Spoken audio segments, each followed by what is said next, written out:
ਧੰਨ ਵਾਹਿਗੁਰੂ ਸਾਹਿਬ ਜੀਓ। ਜਪ ਤਪ ਸੰਜਮ ਧਰਮ ਨਾ ਕਮਾਇਆ, ਸੇਵਾ ਸਾਧਨਾ ਜਾਣਿਆ ਹਰਿ ਰਾਇਆ। ਕਹੋ ਨਾਨਕ ਹਮ ਨੀਚ ਕਰਮਾ, ਸ਼ਰਨ ਪਰੇ ਕੀ ਰਾਖੋ ਸ਼ਰਮਾ। ਧੰਨ ਵਾਹਿਗੁਰੂ ਜੀ। ਮਨ ਮਾਇਆ ਮੈਂ ਫਦ ਰਹਿਓ, ਬਿਸਰਿਓ ਗੋਬਿੰਦ ਨਾਮ। ਕਹੋ ਨਾਨਕ ਬਿਨ ਹਰਿ ਭਜਨ, ਜੀਵਨ ਕਉਨੈ ਕਾਮ। ਪ੍ਰਾਨੀ ਰਾਮ ਨ ਚੇਤਈ, ਮਦ ਮਾਇਆ ਕੈ ਅੰਧ। ਕਹੋ ਨਾਨਕ ਹਰਿ ਭਜਨ ਬਿਨ, ਪਰਤ ਤਾਹੇ ਜਮ ਫੰਦ। ਮਨ ਮਾਇਆ ਮੈਂ ਫਦ ਰਹਿਓ, ਬਿਸਰਿਓ ਗੋਬਿੰਦ ਨਾਮ। ਕਹੋ ਨਾਨਕ ਬਿਨ ਹਰਿ ਭਜਨ, ਜੀਵਨ ਕਉਨੈ ਕਾਮ। ਵਾਹਿਗੁਰੂ ਜੀ ਕਾ ਖਾਲਸਾ, ਵਾਹਿਗੁਰੂ ਜੀ ਕੀ ਫਤਿਹ। ਪਰਮ ਸਨਮਾਨਯੋਗ ਚਵਰ ਛਤਰ ਤਖਤ ਦੇ ਮਾਲਕ, ਜੁਗੋ ਜੁਗ ਅਟਲ, ਧੰਨ ਧੰਨ ਸਤਿਗੁਰੂ ਗੁਰੂ ਗ੍ਰੰਥ ਸਾਹਿਬ ਸੱਚੇ ਪਾਤਸ਼ਾਹ ਜੀ ਦੀ ਪਾਵਨ ਪਵਿੱਤਰ ਹਜ਼ੂਰੀ ਅੰਦਰ ਸੁਭਾਏਮਾਨ ਗੁਰੂ ਸਵਾਰੇ ਸਤ ਸੰਗੀ ਜਨੋ। ਸਤਿਗੁਰੂ ਗੁਰੂ ਗ੍ਰੰਥ ਸਾਹਿਬ ਮਹਾਰਾਜ ਜੀ ਦੀ ਅਪਾਰ ਬਖਸ਼ਿਸ਼ ਰਹਿਮਤ ਦਾ ਸਦਕਾ ਹਫ਼ਤਾਵਾਰੀ ਦੀਵਾਨ ਦੀਆਂ ਹਾਜ਼ਰੀਆਂ ਭਰ ਕੇ ਸਤਿਗੁਰਾਂ ਦੀ ਪਾਵਨ ਗੁਰਬਾਣੀ ਦਾ ਪਾਠ, ਗੁਰਬਾਣੀ ਕੀਰਤਨ ਆਪ ਜੀਆਂ ਨੇ ਸਰਵਣ ਕੀਤੇ ਹਨ। ਚੱਲ ਰਹੀ ਲੜੀਵਾਰ ਕਥਾ ਸਤਿਗੁਰੂ ਗੁਰੂ ਤੇਗ ਬਹਾਦਰ ਸੱਚੇ ਪਾਤਸ਼ਾਹ ਜੀ ਦੇ ਪਾਵਨ ਸ਼ਲੋਕਾਂ ਦੀ। ਅੱਜ ਦਾ ਜੋ ਸਾਧ ਸੰਗਤ ਜੀ ਪਾਠ ਆਪ ਜੀ ਨੇ ਸਰਵਣ ਕੀਤਾ ਹੈ, ਇਹ ਸ਼ਲੋਕ ਨੰਬਰ 30 ਅਤੇ 31 ਦੋਨਾਂ ਦੀ ਵਿਚਾਰ ਇੱਕ ਹੋਣ ਕਰਕੇ ਦੋਨੋਂ ਸ਼ਲੋਕ ਇਕੱਠੇ ਲੈ ਲਏ ਹਨ। ਜਿਵੇਂ ਸਤਿਗੁਰੂ ਬਖਸ਼ਿਸ਼ ਕਰਨਗੇ ਗੁਰੂ ਤੇਗ ਬਹਾਦਰ ਸੱਚੇ ਪਾਤਸ਼ਾਹ ਮਹਾਰਾਜ ਜੀ, ਆਪਾਂ ਸਤਿਗੁਰੂ ਦੀ ਇਹਨਾਂ ਸ਼ਬਦਾਂ ਦੀ ਵਿਚਾਰ ਸਤਿਗੁਰੂ ਦੀ ਦਿੱਤੀ ਹੋਈ ਮੱਤ ਬੁੱਧ ਮੁਤਾਬਕ ਕਰਨ ਦਾ ਯਤਨ ਕਰਾਂਗੇ। ਆਓ ਸਾਧ ਸੰਗਤ, ਜਿਤਨੀ ਸੰਗਤ ਗੁਰੂ ਚਰਨਾਂ ਜੁੜ ਮਿਲ ਬੈਠੀ ਹੈ, ਸਭ ਨੂੰ ਮੇਰੀ ਬੇਨਤੀ ਹੈ, ਮਨ ਦੇ ਟਿਕਾਉ ਵਾਸਤੇ, ਇਕਾਗਰਤਾ ਵਾਸਤੇ ਸਾਰਿਆਂ ਨੇ ਮਿਲ ਕੇ ਉਚਾਰਨ ਕਰਨਾ, ਕੋਈ ਰਸਨਾ ਵਾਂਝੀ ਨਾ ਰਹੇ। ਆਓ ਸਾਰੇ ਗੱਜ ਵੱਜ ਕੇ ਆਖੀਏ ਜੀ, ਸਤਨਾਮ ਸ਼੍ਰੀ ਵਾਹਿਗੁਰੂ ਜੀ। ਕਰੋ ਕਿਰਪਾ, ਸਤਨਾਮ ਸ਼੍ਰੀ ਵਾਹਿਗੁਰੂ ਜੀ। ਸਹਿਬ ਸਤਿਗੁਰੂ ਗੁਰੂ ਤੇਗ ਬਹਾਦਰ ਮਹਾਰਾਜ ਜੀ ਬਖਸ਼ਿਸ਼ ਕਰ ਰਹੇ ਹਨ। ਪਹਿਲਾਂ ਅਸੀਂ ਅੱਖਰੀ ਅਰਥ ਜਿਵੇਂ ਕਰਦੇ ਹਾਂ ਉਹਨੂੰ ਸਮਝਾਂਗੇ, ਉਸ ਤੋਂ ਬਾਅਦ ਫਿਰ ਇਹਦੀ ਵਿਚਾਰ ਹੋਏਗੀ। ਸਹਿਬ ਕਿਰਪਾ ਕਰ ਰਹੇ ਹਨ, ਮਨ ਮਾਇਆ ਮੈਂ ਫਦ ਰਹਿਓ, ਬਿਸਰਿਓ ਗੋਬਿੰਦ ਨਾਮ। ਮਨ ਅਸੀਂ ਸਾਰੇ ਸਮਝ ਗਏ, ਜਿਹਦੀ ਅਸੀਂ ਕਈ ਵਿਆਖਿਆ ਕਰ ਚੁੱਕੇ ਹਾਂ ਕਿ ਫੁਰਨਿਆਂ ਦਾ ਇੱਕ ਸੰਗ੍ਰਹਿ ਹੈ। ਮਨ ਕੋਈ ਇਹੋ ਜਿਹੀ ਚੀਜ਼ ਨਹੀਂ ਹੈ ਜਿਹਦੇ ਬਾਰੇ ਬਾਕੀ ਅਸੀਂ ਕਹਿੰਦੇ ਹਾਂ ਕਿ ਆਹ ਦਿਲ ਹੈ, ਆਹ ਕਿਡਨੀ ਹੈ, ਉਹ ਜਿਹੜੀਆਂ ਚੀਜ਼ਾਂ ਅਸੀਂ ਵੇਖ ਸਕਦੇ ਹਾਂ, ਇਹ ਕੋਈ ਵੇਖਣ ਵਾਲੀ ਚੀਜ਼ ਨਹੀਂ ਹੈ। ਇਹਦੇ ਜੋ ਅਰਥ ਵਿਦਵਾਨ ਕਰਦੇ ਨੇ, ਬਸ ਸਾਰਿਆਂ ਨੇ ਇੱਕੋ ਹੀ ਅਰਥ ਕੀਤੇ ਨੇ ਇਹਦੇ, ਕਿ ਫੁਰਨਿਆਂ ਦਾ ਇੱਕ ਸੰਗ੍ਰਹਿ ਹੈ ਜਿੱਥੋਂ ਫੁਰਨੇ ਪੈਦਾ ਹੁੰਦੇ ਨੇ। ਤੇ ਇੱਕ ਨਹੀਂ, ਹਜ਼ਾਰਾਂ ਫੁਰਨੇ ਸਾਡੇ ਰੋਜ਼ ਦੇ ਰੋਜ਼ ਇਸ ਮਨ ਵਿੱਚੋਂ ਪੈਦਾ ਹੁੰਦੇ ਆ। ਤੇ ਹਰ ਫੁਰਨਾ ਪੂਰਾ ਵੀ ਨਹੀਂ ਹੁੰਦਾ, ਫੁਰਨੇ ਬਣਦੇ ਨੇ ਪਰ ਸਾਰੇ ਫੁਰਨੇ ਪੂਰੇ ਨਹੀਂ ਹੁੰਦੇ। ਇਥੋਂ ਤਾਂ ਜਿਆਦੀ ਮਨ ਦੀ ਗੱਲ ਕੀਤੀ ਹੈ। ਮਨ ਦਾ ਬਣਿਆ ਹੋਇਆ ਫੁਰਨਾ ਹੀ ਬਾਅਦ ਵਿੱਚ ਕਰਮ ਬਣਦਾ ਹੈ। ਉਹੀ ਕਰਮ ਮੁੜ ਕੇ ਸੰਸਕਾਰ ਬਣਦਾ ਹੈ। ਉਹੀ ਸੰਸਕਾਰ ਮੁੜ ਕੇ ਸੁਭਾਅ ਬਣ ਜਾਂਦਾ ਜਿਹਨੂੰ ਬਦਲਿਆ ਨਹੀਂ ਜਾ ਸਕਦਾ। ਬਹੁਤ ਮੁਸ਼ਕਲ ਹੈ। ਹਾਂ, ਗੁਰੂ ਤੇ ਸਮਰੱਥ ਹੈ, ਉਹ ਤੇ ਸਭ ਕੁਝ ਕਰ ਸਕਦਾ ਹੈ, ਪਰ ਅਸੀਂ ਜਦੋਂ ਆਪਣੇ ਤੌਰ ਤੇ ਦੇਖਦੇ ਹਾਂ ਕਿ ਮਨ ਦਾ ਫੁਰਨਾ ਉਹ ਕਰਮ ਬਣੇਗਾ, ਸੰਸਕਾਰ ਬਣੇਗਾ, ਸੁਭਾਅ ਬਣ ਜਾਏਗਾ, ਤੇ ਫਿਰ ਜਦੋਂ ਸੁਭਾਅ ਬਣ ਜਾਂਦਾ ਫਿਰ ਅਗਲੇ ਕਹਿੰਦੇ ਦਾ ਸੁਭਾਅ ਹੀ ਬਣ ਗਿਆ, ਇਹ ਨਹੀਂ ਉਹਨੂੰ ਬਦਲਿਆ ਜਾ ਸਕਦਾ। ਇਹਦਾ ਮਤਲਬ ਗੱਲ ਮਨ ਤੋਂ ਸ਼ੁਰੂ ਹੋਈ ਸੀ। ਤਾਂ ਸਾਰੀ ਦੀ ਸਾਰੀ ਬਾਣੀ ਜ਼ੋਰ ਜਿੰਨਾ ਵੀ ਲਾਉਂਦੀ ਹੈ ਉਹ ਮਨ ਉੱਤੇ ਲਾਉਂਦੀ ਹੈ ਕਿ ਮਨ ਤਬਦੀਲ ਹੋ ਜਾਏ। ਮੈਂ ਤਾਂ ਸ਼ੁਰੂ ਚ ਕਿਹਾ ਕਿ ਮਨ ਇੱਕ ਫੁਰਨਿਆਂ ਦਾ ਸੰਗ੍ਰਹਿ ਹੈ। ਮਹਾਰਾਜ ਕਹਿੰਦੇ ਮਨ, ਮਾਇਆ, ਮੈਂ, ਜਿਹੜਾ ਸ਼ਬਦ ਮੈਂ ਪੜ੍ਹਿਆ ਨਾ ਇਹਦੇ ਤੇ ਮੈਂ ਬਿੰਦੀ ਨਹੀਂ ਲਾਈ, ਉਹਦਾ ਕਾਰਨ ਹੈ ਜਦੋਂ ਅਸੀਂ ਇਹਨੂੰ ਮੈਂ ਸ਼ਬਦ ਪੜਾਂਗੇ ਉਦੋਂ ਆਪਣੇ ਆਪ ਨੂੰ ਸੰਬੋਧਨ ਹੋਏਗਾ ਜਿਵੇਂ ਸਤਿਗੁਰੂ ਤੇਗ ਬਹਾਦਰ ਸਾਹਿਬ ਦੇ ਸ਼ਬਦ ਨੇ, ਮਾਈ ਮੈਂ ਧਨ ਪਾਇਓ ਹਰ ਨਾਮ। ਉੱਥੇ ਆ ਗਿਆ ਮਾਈ, ਮੈਂ ਪਰਮਾਤਮਾ ਦਾ ਧਨ ਪਾ ਲਿਆ ਹੈ, ਪਰਮੇਸ਼ਰ ਦਾ। ਇੱਥੇ ਇਹਦੇ ਅਰਥ ਹੋ ਗਏ, ਮੈਂ ਦਾ ਅਰਥ ਹੋ ਗਿਆ ਵਿੱਚ। ਜਿਵੇਂ ਬਾਣੀ ਦੇ ਵਿੱਚ ਮੰਮਾ ਤੇ ਹਾਹੇ ਨੂੰ ਸਿਆਰੀ ਮੈਂ ਹੈ, ਉੱਥੇ ਵੀ ਅਰਥ ਉਹਦੇ ਵਿੱਚ ਹੀ ਹੁੰਦੇ ਨੇ। ਇੱਥੇ ਮਹਾਰਾਜ ਕਹਿੰਦੇ ਨੇ ਜਿਹੜਾ ਮਨ ਹੈ ਮਾਇਆ ਦੇ ਵਿੱਚ, ਇਹਦੇ ਅਰਥ ਹੋ ਗਏ ਮਨ ਮਾਇਆ ਮੈਂ ਫੱਦ ਰਹਿਓ। ਮਾਇਆ ਦੇ ਵਿੱਚ ਮਨ ਜਿਹੜਾ ਫਸ ਗਿਆ ਹੈ ਤੇ ਫਸਣ ਕਰਕੇ ਇੱਕ ਚੀਜ਼ ਭੁੱਲ ਗਿਆ। ਜਦੋਂ ਉਧਰਲੇ ਬੰਨੇ ਮਨ ਲੱਗ ਗਿਆ ਤੇ ਭੁੱਲੀ ਕਿਹੜੀ ਚੀਜ਼? ਵਿਸਰਿਓ ਗੋਬਿੰਦ ਨਾਮ। ਗੋਬਿੰਦ ਦਾ ਨਾਮ ਇਹਨੂੰ ਵਿਸਰ ਗਿਆ, ਪਰਮਾਤਮਾ ਦਾ, ਤੇ ਇਹ ਮਾਇਆ ਦੇ ਵਿੱਚ ਮਨ ਜਿਹੜਾ ਉਧਰ ਮਗਨ ਹੋ ਗਿਆ, ਉਧਰ ਲੱਗ ਗਿਆ। ਤੇ ਅੱਗੇ ਗੁਰੂ ਤੇਗ ਬਹਾਦਰ ਮਹਾਰਾਜ ਜੀ ਕਹਿੰਦੇ ਨੇ, ਮਨ ਮਾਇਆ ਮੈਂ ਫੱਦ ਰਹਿਓ, ਵਿਸਰਿਓ ਗੋਬਿੰਦ ਨਾਮ, ਕਹੋ ਨਾਨਕ ਬਿਨ ਹਰਿ ਭਜਨ ਜੀਵਨ ਕੌਣੇ ਕਾਮ। ਗੁਰੂ ਤੇਗ ਬਹਾਦਰ ਮਹਾਰਾਜ ਜੀ ਕਹਿੰਦੇ ਨੇ ਜੇ ਇਹ ਮਨ ਉਧਰ ਹੀ ਹਰ ਵੇਲੇ ਫਸਿਆ ਰਿਹਾ ਤੇ ਫਿਰ ਤੇਰਾ ਜੀਵਨ ਜਿਹੜਾ ਕੌਣੇ ਕਾਮ ਦਾ ਮਤਲਬ ਹੋ ਗਿਆ ਕਿਸ ਕੰਮ ਹੈ। ਇਹਦੇ ਅਰਥ ਸਿੱਧੇ ਹੋ ਗਏ ਕਿ ਤੇਰਾ ਜੀਵਨ ਕਿਸ ਕੰਮ ਹੈ। ਜੇ ਇਸ ਜੀਵਨ ਵਿੱਚ ਤੇਰਾ ਮਨ ਜਿਹੜਾ ਹੈ ਉਹ ਹਮੇਸ਼ਾ ਮਾਇਆ ਦੇ ਵਿੱਚ ਹੀ ਫਸਿਆ ਰਿਹਾ, ਖਚਤ ਰਿਹਾ, ਤੇ ਜਿਸ ਵਾਸਤੇ ਤੂੰ ਆਇਆ ਜੇ ਉਹ ਗੁਣ ਧਾਰਨ ਨਾ ਕੀਤੇ, ਤੂੰ ਰੱਬ ਪਰਮਾਤਮਾ ਵਾਲੇ ਬੰਨੇ ਨਾ ਜੁੜਿਓ, ਤੇ ਫਿਰ ਕੀ ਤੇਰਾ ਲਾਭ ਹੋਇਆ ਆਉਣ ਦਾ। ਇਹ ਹੈ ਪਹਿਲਾ ਸ਼ਲੋਕ ਤੇ ਉਹਦੇ ਅੱਖਰੀ ਅਰਥ, ਦੂਸਰੇ ਵੀ ਨਾਲ ਹੀ ਅਸੀਂ ਕਰ ਲੈਂਦੇ ਹਾਂ। ਮਹਾਰਾਜ ਕਹਿੰਦੇ ਨੇ, ਪ੍ਰਾਨੀ ਰਾਮ ਨ ਚੇਤਈ ਮਦ ਮਾਇਆ ਕੈ ਅੰਧ। ਇਹੀ ਸ਼ਲੋਕ ਆਇਆ ਸੀ 26 ਨੰਬਰ ਤੇ, ਪਰ ਉੱਥੇ ਇੰਨਾ ਵੀ ਸਿਰਫ ਅੰਤਰ ਹੈ, ਉੱਥੇ ਸੀ ਪ੍ਰਾਨੀ ਕਛੂ ਨ ਚੇਤਈ, ਬਾਕੀ ਸੇਮ ਹੀ ਹੈ। ਪ੍ਰਾਨੀ ਕਛੂ ਨ ਚੇਤਈ, ਇੱਥੇ ਹੈ ਪ੍ਰਾਨੀ ਰਾਮ ਨ ਚੇਤਈ ਮਦ ਮਾਇਆ ਕੈ ਅੰਧ, ਕਹੋ ਨਾਨਕ ਹਰਿ ਭਜਨ ਬਿਨ ਪਰਤ ਤਾਹੇ ਜਮ ਫੰਦ। ਇਹ 26 ਨੰਬਰ ਸ਼ਲੋਕ ਪਹਿਲਾਂ ਅਸੀਂ ਵਿਚਾਰ ਕਰ ਗਏ। ਇਹਦੇ ਚ ਮਹਾਰਾਜ ਨੇ ਉੱਥੇ ਕਿਹਾ ਸੀ ਕਿ ਕਛੂ ਨਾ ਚੇਤੇ, ਕਿਹੜੀ ਕੋਈ ਚੀਜ਼ ਨਹੀਂ। ਇੱਥੇ ਨਾਲ ਕਹਿਤਾ ਵੀ ਰਾਮ ਨਹੀਂ ਚੇਤਿਆ। ਇਹਦਾ ਮਤਲਬ ਹੋ ਗਿਆ ਦੋਨਾਂ ਸ਼ਲੋਕਾਂ ਦਾ। ਮਹਾਰਾਜ ਕਹਿੰਦੇ ਨੇ ਮਨ ਜਿਹੜਾ ਹੈ ਉਹ ਮਾਇਆ ਵਿੱਚ ਖਚਤ ਹੈ, ਗੋਬਿੰਦ ਦਾ ਨਾਮ ਵਿਸਰ ਗਿਆ ਹੈ, ਮਾਇਆ ਦੇ ਨਸ਼ੇ ਵਿੱਚ ਬੰਦਾ ਅੰਨਾ ਹੋਇਆ ਹੈ, ਇਹਨੂੰ ਰੱਬ ਭੁੱਲ ਗਿਆ ਹੈ, ਇਹਨੂੰ ਜਮਾਂ ਦੀ ਫਾਹੀ ਪੈ ਜਾਏਗੀ। ਅੱਜ ਦੀ ਵਿਚਾਰ ਦਾ ਸਮੁੱਚਾ ਭਾਵ ਸਾਡਾ ਇਹ ਹੈ। ਹੁਣ ਅਸੀਂ ਗੁਰੂ ਗ੍ਰੰਥ ਸਾਹਿਬ ਮਹਾਰਾਜ ਜੀ ਦੀ ਬਾਣੀ ਚ ਇਹਦੀ ਵਿਆਖਿਆ ਕਰਾਂਗੇ। ਜਦੋਂ ਸਾਧ ਸੰਗਤ ਜੀ ਅਸੀਂ ਮਨ ਦੀ ਗੱਲ ਕਰਦੇ ਹਾਂ ਤੇ ਮਨ ਦਾ ਮੈਂ ਜਿਵੇਂ ਸ਼ੁਰੂ ਚ ਕਿਹਾ ਕਿ ਹਰ ਵੇਲੇ ਇਹਦੇ ਅੰਦਰੋਂ ਫੁਰਨੇ ਉੱਠਦੇ ਰਹਿੰਦੇ ਨੇ ਮਨ ਦੇ। ਜਿਹੜਾ ਵੀ ਫੁਰਨਾ ਮਨ ਵਿੱਚੋਂ ਉੱਠਦਾ ਹੈ, ਬਾਣੀ ਚ ਮਹਾਰਾਜ ਕਹਿੰਦੇ ਜੇ ਤਾਂ ਉਹ ਫੁਰਨਾ ਉੱਠਿਆ ਚੰਗਾ ਜਿਹਦੀ ਮਤ ਨੇ ਵਿਚਾਰ ਕਰਨੀ ਹੈ, ਬੁੱਧੀ ਨੇ। ਜੇ ਉਹ ਬੁੱਧੀ ਨਿਰਮਲ ਹੋਏਗੀ ਤੇ ਮਨ ਦਾ ਉੱਠਿਆ ਹੋਇਆ ਫੁਰਨਾ ਬੁੱਧੀ ਵਿਚਾਰ ਕਰਕੇ ਇਹਨੂੰ ਦੱਸ ਦੇਗੀ ਇਹ ਫੁਰਨਾ ਤੇਰਾ ਗਲਤ ਹੈ ਕਿ ਠੀਕ ਹੈ। ਇੱਕ ਗੱਲ ਅਸੀਂ ਸਾਰੇ ਮੰਨ ਲਈਏ, ਮੈਂ ਆਪਣੇ ਸਮੇਤ ਕਹਿ ਰਿਹਾ, ਹੁਣ ਵੀ ਆਪਾਂ ਜਿੰਨੇ ਇੱਥੇ ਬੈਠੇ ਹਾਂ, ਮੰਨ ਲਓ ਮੈਂ ਕਥਾ ਕਰ ਰਿਹਾ, ਬੋਲ ਰਿਹਾ, ਜ਼ਰੂਰੀ ਨਹੀਂ ਹੈ ਕਿ ਜੋ ਕੁਝ ਮੈਂ ਬੋਲ ਰਿਹਾ ਤੇ ਮੇਰਾ ਮਨ ਵੀ ਇਸੇ ਦੇ ਉੱਤੇ ਹਾਜ਼ਰ ਹੋਵੇਗਾ, ਜ਼ਰੂਰੀ ਨਹੀਂ, ਕਿਉਂਕਿ ਮੈਂ ਆਪਣੀ ਗੱਲ ਵੀ ਨਾਲ ਹੀ ਕਰ ਰਿਹਾ। ਇਸ ਵੇਲੇ ਕਥਾ ਕਰਦੇ ਹੋ ਸਕਦਾ ਮਨ ਪਤਾ ਨਹੀਂ ਕਿੱਧਰ ਕਿੱਧਰ ਉਡਾਰੀਆਂ ਲਾਉਂਦਾ ਹੋਏਗਾ। ਤੁਸੀਂ ਜਿਤਨੇ ਬੈਠੇ ਹੋ, ਤੁਹਾਡੇ ਇੱਥੇ ਬੈਠਣ ਦਾ ਪਤਾ ਨਹੀਂ ਕਿਹਦਾ ਮਨ ਕੀ ਉਡਾਰੀਆਂ ਲਾ ਰਿਹਾ ਤੇ ਕਿੱਥੇ ਕਿੱਥੇ ਘੁੰਮ ਕੇ ਆ ਰਿਹਾ। ਅਸੀਂ ਲਿਆਉਣ ਦਾ ਯਤਨ ਤਾਂ ਕਰਦੇ ਹਾਂ ਵੀ ਆਵੇ ਫਿਰ ਵਾਪਸ ਉੱਥੇ, ਪਰ ਇੱਕ ਵਾਰ ਉਡਾਰੀ ਮਾਰਦਾ ਮਨ ਕਿਤੇ ਦੀ ਕਿਤੇ ਚਲਿਆ ਜਾਂਦਾ, ਫਿਰ ਮੋੜ ਘੋੜ ਕੇ ਲਿਆਉਣ ਦਾ ਯਤਨ ਕਰਦੇ ਆ।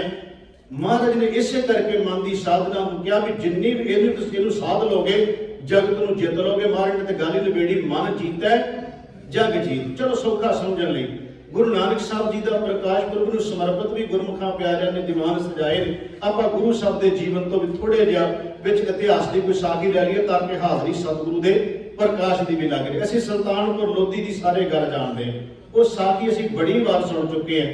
ਕੁਦਰਤੀ ਚਲੋ ਉਹ ਗੱਲ ਨਾਲ ਸੰਬੰਧਿਤ ਹੋ ਗਈ ਕਿ ਗੁਰੂ ਨਾਨਕ ਦੇਵ ਸੱਚੇ ਪਾਤਸ਼ਾਹ ਨੂੰ ਕਹਿੰਦੇ ਨੇ ਕਿ ਮਹਾਰਾਜ ਤੁਸੀਂ ਕਹਿੰਦੇ ਹੋ ਕਿ ਨਾ ਕੋਈ ਹਿੰਦੂ ਨਾ ਮੁਸਲਮਾਨ, ਫਿਰ ਆਓ ਆਪਾਂ ਮਿਲ ਕੇ ਨਮਾਜ਼ ਪੜ੍ਹ ਲਈ। ਅਸੀਂ ਇਸ ਸਾਖੀ ਨੂੰ ਕਈ ਵਾਰ ਸੁਣਿਆ, ਆਓ ਨਮਾਜ਼ ਪੜ੍ਹ ਲਈਏ। ਮਹਾਰਾਜ ਕਹਿੰਦੇ ਕਿਉਂ ਨਹੀਂ। ਸਤਿਗੁਰੂ ਗੁਰੂ ਨਾਨਕ ਦੇਵ ਸੱਚੇ ਪਾਤਸ਼ਾਹ ਮਹਾਰਾਜ ਜੀ ਜਾਂਦੇ ਆ ਨਮਾਜ਼ ਪੜ੍ਹਨ ਵਾਲੇ ਨਮਾਜ਼ ਪੜ੍ਹ ਰਹੇ ਨੇ, ਜਿਵੇਂ ਜਿਵੇਂ ਉਹ ਕਰਦੇ ਨੇ ਉਹ ਤਾਂ ਕਰੀ ਜਾ ਰਹੇ, ਪਰ ਸਤਿਗੁਰੂ ਚੁੱਪ ਕਰਕੇ ਇੱਕ ਥਾਂ ਖੜੇ ਨੇ, ਉਹਨਾਂ ਵਾਂਗ ਨਹੀਂ ਕਰ ਰਹੇ। ਉਹ ਨਾਲ ਟੇਢੀ ਜਿਹੀ ਅੱਖ ਤਾਂ ਨਹੀਂ ਵੇਂਦੇ ਵੀ ਆ ਵੀ ਮਹਾਰਾਜ ਸਾਡੇ ਗੁਰੂ ਨਾਨਕ ਸਾਹਿਬ ਸਾਡੇ ਵਾਂਗੂ ਕਰਦੇ ਕਿ ਨਹੀਂ ਕਰਦੇ, ਪਰ ਮਹਾਰਾਜ ਉਹ ਖੜੇ ਨੇ। ਉਹਨਾਂ ਨੇ ਆਪਣੀ ਨਮਾਜ਼ ਤੋਂ ਬਾਅਦ ਪੁੱਛਿਆ ਵੀ ਤੁਸੀਂ ਕਹਿੰਦੇ ਸੀ ਨਾ ਹਿੰਦੂ ਨਾ ਮੁਸਲਮਾਨ, ਜੇ ਇਸ ਗੱਲ ਨੂੰ ਤੁਸੀਂ ਮੰਨਦੇ ਹੋ ਵੀ ਕੋਈ ਨਹੀਂ ਸਭ ਇੱਕ ਹੈ, ਤੇ ਫਿਰ ਤੁਹਾਨੂੰ ਕੀ ਹਰਜ ਸੀ ਨਮਾਜ਼ ਪੜ੍ਹਨ ਵਿੱਚ, ਤੁਸੀਂ ਕਿਉਂ ਨਹੀਂ ਪੜ੍ਹੀ? ਇਹ ਅਸੀਂ ਸਾਖੀ ਸੁਣੀ ਹੈ ਤੇ ਕਈ ਵਾਰ ਸੁਣਾਈ ਤੇ ਸਾਡੀ ਸੁਣ ਕੇ ਫਿਰ ਭੁੱਲ ਜਾਂਦੇ, ਪਰ ਇਹ ਉਹਨਾਂ ਵਾਸਤੇ ਨਹੀਂ, ਸਾਨੂੰ ਕਹਿ ਰਹੇ ਨੇ ਮਹਾਰਾਜ ਗੁਰੂ ਨਾਨਕ ਦੇਵ ਮਹਾਰਾਜ ਜੀ ਕਹਿੰਦੇ ਤੁਸੀਂ ਕਹਿੰਦੇ ਹੋ ਨਮਾਜ਼ ਨਹੀਂ ਪੜ੍ਹੀ, ਪੜ੍ਹਦਾ ਕਿਹਦੇ ਨਾਲ? ਕਾਜੀ ਕਹਿੰਦਾ ਮੇਰੇ ਨਾਲ ਪੜ੍ਹ ਲੈਂਦੇ ਹੋ, ਰਾਜਾ ਕਹਿੰਦਾ ਮੇਰੇ ਨਾਲ ਪੜ੍ਹ ਲੈ, ਦੌਲਤ ਖਾਂ ਕਹਿੰਦਾ ਮੇਰੇ ਨਾਲ ਪੜ੍ਹ ਲੈਂਦੇ ਹੋ। ਮਹਾਰਾਜ ਕਹਿੰਦੇ ਤੁਹਾਡੇ ਨਾਲ ਕਿਵੇਂ ਪੜ੍ਹਦਾ, ਤੁਸੀਂ ਹੈ ਹੀ ਨਹੀਂ ਸੀ ਇੱਥੇ। ਉਹ ਕਹਿੰਦੇ ਕਮਾਲ ਹੋ ਗਈ ਮਹਾਰਾਜ, ਤੁਹਾਡੇ ਸਾਹਮਣੇ ਤਾਂ ਖੜੇ ਆ। ਮਹਾਰਾਜ ਕਹਿੰਦੇ ਮੈਂ ਸਰੀਰ ਨਹੀਂ ਦੇਖ ਰਿਹਾ ਤੁਹਾਡੇ, ਸਰੀਰ ਕਰਕੇ ਤੁਸੀਂ ਠੀਕ ਹੈ ਦੋਨੋਂ ਜਾਣੇ ਖੜੇ ਹੋ। ਮਹਾਰਾਜ ਕਹਿੰਦੇ ਤੂੰ ਤਾਂ ਵੇਖਦਾ ਪਿਆ ਘਰ ਦੇ ਵਿੱਚ ਜਿਹੜੀ ਘੋੜੀ ਸੂਈ ਹੈ ਤੇ ਵਿਸ਼ੇਰੀ ਕਿਤੇ ਖੂਹੀ 'ਚ ਨਾ ਡਿੱਗ ਪਵੇ, ਵੀ ਮੈਂ ਕਹਿ ਕੇ ਨਹੀਂ ਆਇਆ ਘਰੇ ਉਹਨਾਂ ਨੂੰ, ਤੇਰਾ ਧਿਆਨ ਤੇ ਉੱਧਰ ਹੀ ਤੁਰਿਆ ਜਾ ਰਿਹਾ ਬਾਰ-ਬਾਰ ਵੀ ਉਹ ਖੂਹੀ 'ਚ ਨਾ ਡਿੱਗ ਪਵੇ ਕਿਤੇ। ਦੂਸਰੇ ਰਾਜਾ ਕਹਿੰਦਾ ਮੇਰੇ ਨਾਲ ਪੜ੍ਹ ਲੈਂਦੇ ਹੋ। ਮਹਾਰਾਜ ਕਹਿੰਦੇ ਤੂੰ ਤੇ ਕਾਬਲ ਘੋੜੇ ਖਰੀਦਦਾ ਫਿਰਦਾ ਸੀ, ਤੇਰੇ ਨਾਲ ਕਿਦੋਂ ਪੜ੍ਹ ਲੈਂਦੇ? ਹੁਣ ਇਹ ਵੇਖਣ ਨੂੰ ਸਾਨੂੰ ਗੱਲ ਬੜੀ ਮਾਮੂਲੀ ਜੀ ਲੱਗਦੀ ਹੈ ਵੀ ਮਹਾਰਾਜ ਨੇ ਇਹ ਗੱਲ ਕਹਿਤੀ ਵੀ ਤੂੰ ਘੋੜੀ ਵਿੱਚ ਸੂਈ ਹੈ ਤੇ ਉਹਦੇ 'ਚ ਧਿਆਨ ਰੱਖਿਆ, ਤੂੰ ਕਾਬਲ ਘੋੜੇ ਖਰੀਦਦਾ ਫਿਰਦਾ ਹੈ। ਬੜੀ ਵੱਡੀ ਗੱਲ ਸਤਿਗੁਰੂ ਮਹਾਰਾਜ ਜੀ ਕਹਿ ਗਏ ਵੀ ਪਿਆਰਿਓ, ਜੇ ਇਸ ਮਨ ਨੂੰ ਹਾਜ਼ਰ ਰੱਖ ਕੇ ਤੁਸੀਂ ਜਿੰਨੀ ਦੇਰ ਵਾਹਿਗੁਰੂ ਪਰਮਾਤਮਾ ਦੇ ਨਾਮ ਨਾਲ ਨਹੀਂ ਜੁੜਦੇ, ਉਹ ਕੋਈ ਵੀ ਧਰਮ ਹੋ ਸਕਦਾ, ਕੋਈ ਵੀ ਮਜ਼ਹਬ ਹੋ ਸਕਦਾ, ਕੋਈ ਵੀ ਪਾਠ ਹੋ ਸਕਦਾ, ਆਪਣੇ ਆਪਣੇ ਧਰਮ ਮੁਤਾਬਕ। ਮਹਾਰਾਜ ਨੇ ਤੇ ਬਾਣੀ 'ਚ ਕਹਿ ਦਿੱਤਾ ਤੇ ਲੱਖਾਂ ਲੋਕ ਜਿਹੜੇ ਹੈ ਪਤਾ ਨਹੀਂ ਕਿੰਨੇ ਕਿੰਨੇ ਗ੍ਰੰਥ ਪੜ੍ਹ ਲਏ ਤੇ ਕਿੰਨੇ ਕਿੰਨੇ ਲੋਕਾਂ ਨੂੰ ਜ਼ਬਾਨੀ ਯਾਦ ਹੋ ਗਏ। ਮਹਾਰਾਜ ਨੇ ਕਿਹਾ ਕੀ ਫਾਇਦਾ ਹੋਇਆ ਜੇ ਉਹਦਾ ਅਸਰ ਉਹਨਾਂ ਉੱਤੇ ਨਾ ਹੋਇਆ? ਇਹਦਾ ਮਤਲਬ ਇਹ ਹੋ ਗਿਆ ਕਿ ਮਨ ਦਾ ਹਾਜ਼ਰ ਰੱਖਣਾ। ਮਹਾਰਾਜ ਨੇ ਇਹ ਜਿਹੜੀ ਸਾਖੀ ਹੈ ਨਾ, ਇਸ ਗੱਲ ਦਾ ਪ੍ਰਤੀਕ ਹੈ ਕਿ ਮਨ ਦੀ ਹਾਜ਼ਰੀ ਹੀ ਗੁਰੂ ਹਾਜ਼ਰੀ ਮੰਨਦਾ ਹੈ। ਮੈਂ ਤਾਂ ਕਿਹਾ ਕਿ ਇਹ ਜਿਹੜਾ ਮਨ ਇਹਦੇ ਤੇ ਜਿੰਨਾ ਮਰਜ਼ੀ ਬੋਲੀ ਚੱਲੀਏ, ਇਹ ਇਹੋ ਜਿਹਾ ਵਿਸ਼ਾ ਹੈ, ਇਹ ਕਦੀ ਖਤਮ ਹੋਣ ਵਾਲਾ ਨਹੀਂ ਹੈ। ਖੈਰ ਮੈਂ ਇਹਦੇ ਤੇ ਜ਼ਿਆਦਾ ਸਮਾਂ ਨਾ ਲਾਵਾਂ, ਬੇਨਤੀ ਕਰ ਰਿਹਾ ਕਿ ਜਿਹੜਾ ਮਨ ਹੈ ਖੁਰਨਿਆਂ ਦਾ ਸੰਗ੍ਰਹਿ, ਹੁਣ ਇਹਦੇ ਵਿੱਚੋਂ ਖੁਰਨੇ ਉੱਠ ਰਹੇ ਨੇ। ਮਹਾਰਾਜ ਕਹਿੰਦੇ ਉਹ ਖੁਰਨਾ ਉੱਠ ਰਿਹਾ ਮਾਇਆ ਦਾ, ਜਿਹਦੇ ਵਿੱਚ ਫਸਿਆ ਹੋਇਆ ਜੀ। ਹੁਣ ਗੁਰੂ ਗ੍ਰੰਥ ਸਾਹਿਬ ਦੀ ਬਾਣੀ 'ਚ ਦੇਖਦੇ ਆ ਕਿ ਮਹਾਰਾਜ ਕਹਿੰਦੇ ਫਸੇ ਨਾ, ਜੇ ਫਸਿਆ ਹੋਇਆ ਹੈ ਤੇ ਫਿਰ ਉਹਨੂੰ ਭੁੱਲਦੀ ਕਿਹੜੀ ਚੀਜ਼ ਹੈ? ਸ਼੍ਰੀ ਰਾਗ ਦਾ ਪਹਿਲਾ ਸ਼ਬਦ ਤੇ ਉਹਦੇ 4 ਬੰਦ ਨੇ, ਜੋ ਇਸ ਸ਼ਲੋਕ ਦੀ ਵਿਆਖਿਆ ਬੜੀ ਪਿਆਰੀ ਕਰਦੇ ਨੇ। ਗੁਰੂ ਨਾਨਕ ਸਾਹਿਬ ਦਾ ਇਹ ਵਚਨ ਹੈ, ਸ਼੍ਰੀ ਰਾਗ ਦਾ ਪਹਿਲਾ ਸ਼ਬਦ ਤੇ ਉਹਦੇ 4 ਬੰਦ ਨੇ। ਇਹ ਜਿਹੜਾ ਮਨ ਹੈ ਇਹ ਕਿੱਥੇ ਰਹਿੰਦਾ ਤੇ ਉੱਥੇ ਨਾ ਰਵੇ, ਤੈਨੂੰ ਰੱਬ ਪਰਮਾਤਮਾ ਚੇਤੇ ਰਵੇ। ਉਹਦੇ 'ਚ ਮਹਾਰਾਜ ਨੇ ਸਾਰੀ ਗੱਲ ਵੇਖਿਓ ਮਾਇਆ ਦੀ ਤੇ ਮਨ ਦੀ ਵਿਆਖਿਆ ਹੋ ਰਹੀ ਉਹਦੇ ਵਿੱਚ। ਗੁਰੂ ਨਾਨਕ ਸਾਹਿਬ ਸੱਚੇ ਪਾਤਸ਼ਾਹ ਕਹਿ ਰਹੇ ਨੇ ਮੋਤੀ ਤਾਂ ਮੰਦਰ ਕੂਸਰੈ। ਹੁਣ ਇਹ ਕੀ ਹੈ ਸਾਰਾ ਕੁਝ? ਇਹ ਮਾਇਆ ਨਾਲ ਹੀ ਸਾਰਾ ਕੁਝ ਤਿਆਰ ਹੋਏਗਾ ਨਾ। ਮੋਤੀ ਤਾਂ ਮੰਦਰ ਕੂਸਰੈ, ਰਤਨੀ ਤਾਂ ਹੋਇ ਜੜਾਓ, ਕਸਤੂਰ ਕੁੰਗੂ ਅਗਰ ਚੰਦਨ, ਲੀਪ ਆਵੇ ਚਾਉ ਮਤ ਦੇਖ ਭੂਲਾ। ਆ ਹੈ ਜਿਹੜਾ ਮਨ ਮਾਇਆ 'ਚ ਖੁੱਭ ਗਿਆ। ਮਹਾਰਾਜ ਕਹਿੰਦੇ ਤੁਹਾਨੂੰ ਬਾਹਰ ਕੱਢ। ਗੁਰੂ ਨਾਨਕ ਸਾਹਿਬ ਕਹਿੰਦੇ ਤੇਰਾ ਮੰਨ ਲਓ ਮੋਤੀਆਂ ਦਾ ਮੰਦਰ ਹੋਵੇ, ਮੋਤੀਆਂ ਦੇ ਮਹਿਲ ਮਾੜੀਆਂ ਹੋਣ। ਗੁਰੂ ਨਾਨਕ ਦੇਵ ਜੀ ਕਹਿੰਦੇ ਚੰਦਨ ਦਾ ਲੀਪ ਕੀਤਾ ਹੋਵੇ। ਇਹਦਾ ਮਤਲਬ ਹੋ ਗਿਆ ਸੌਖੇ ਜਿਹੇ ਅਰਥ ਕਰ ਲਈਏ, ਤੇਰਾ ਬਹੁਤ ਸੋਹਣਾ ਘਰ ਹੋਵੇ ਜਿਹੜਾ ਤੂੰ ਤਿਆਰ ਕੀਤਾ ਹੈ।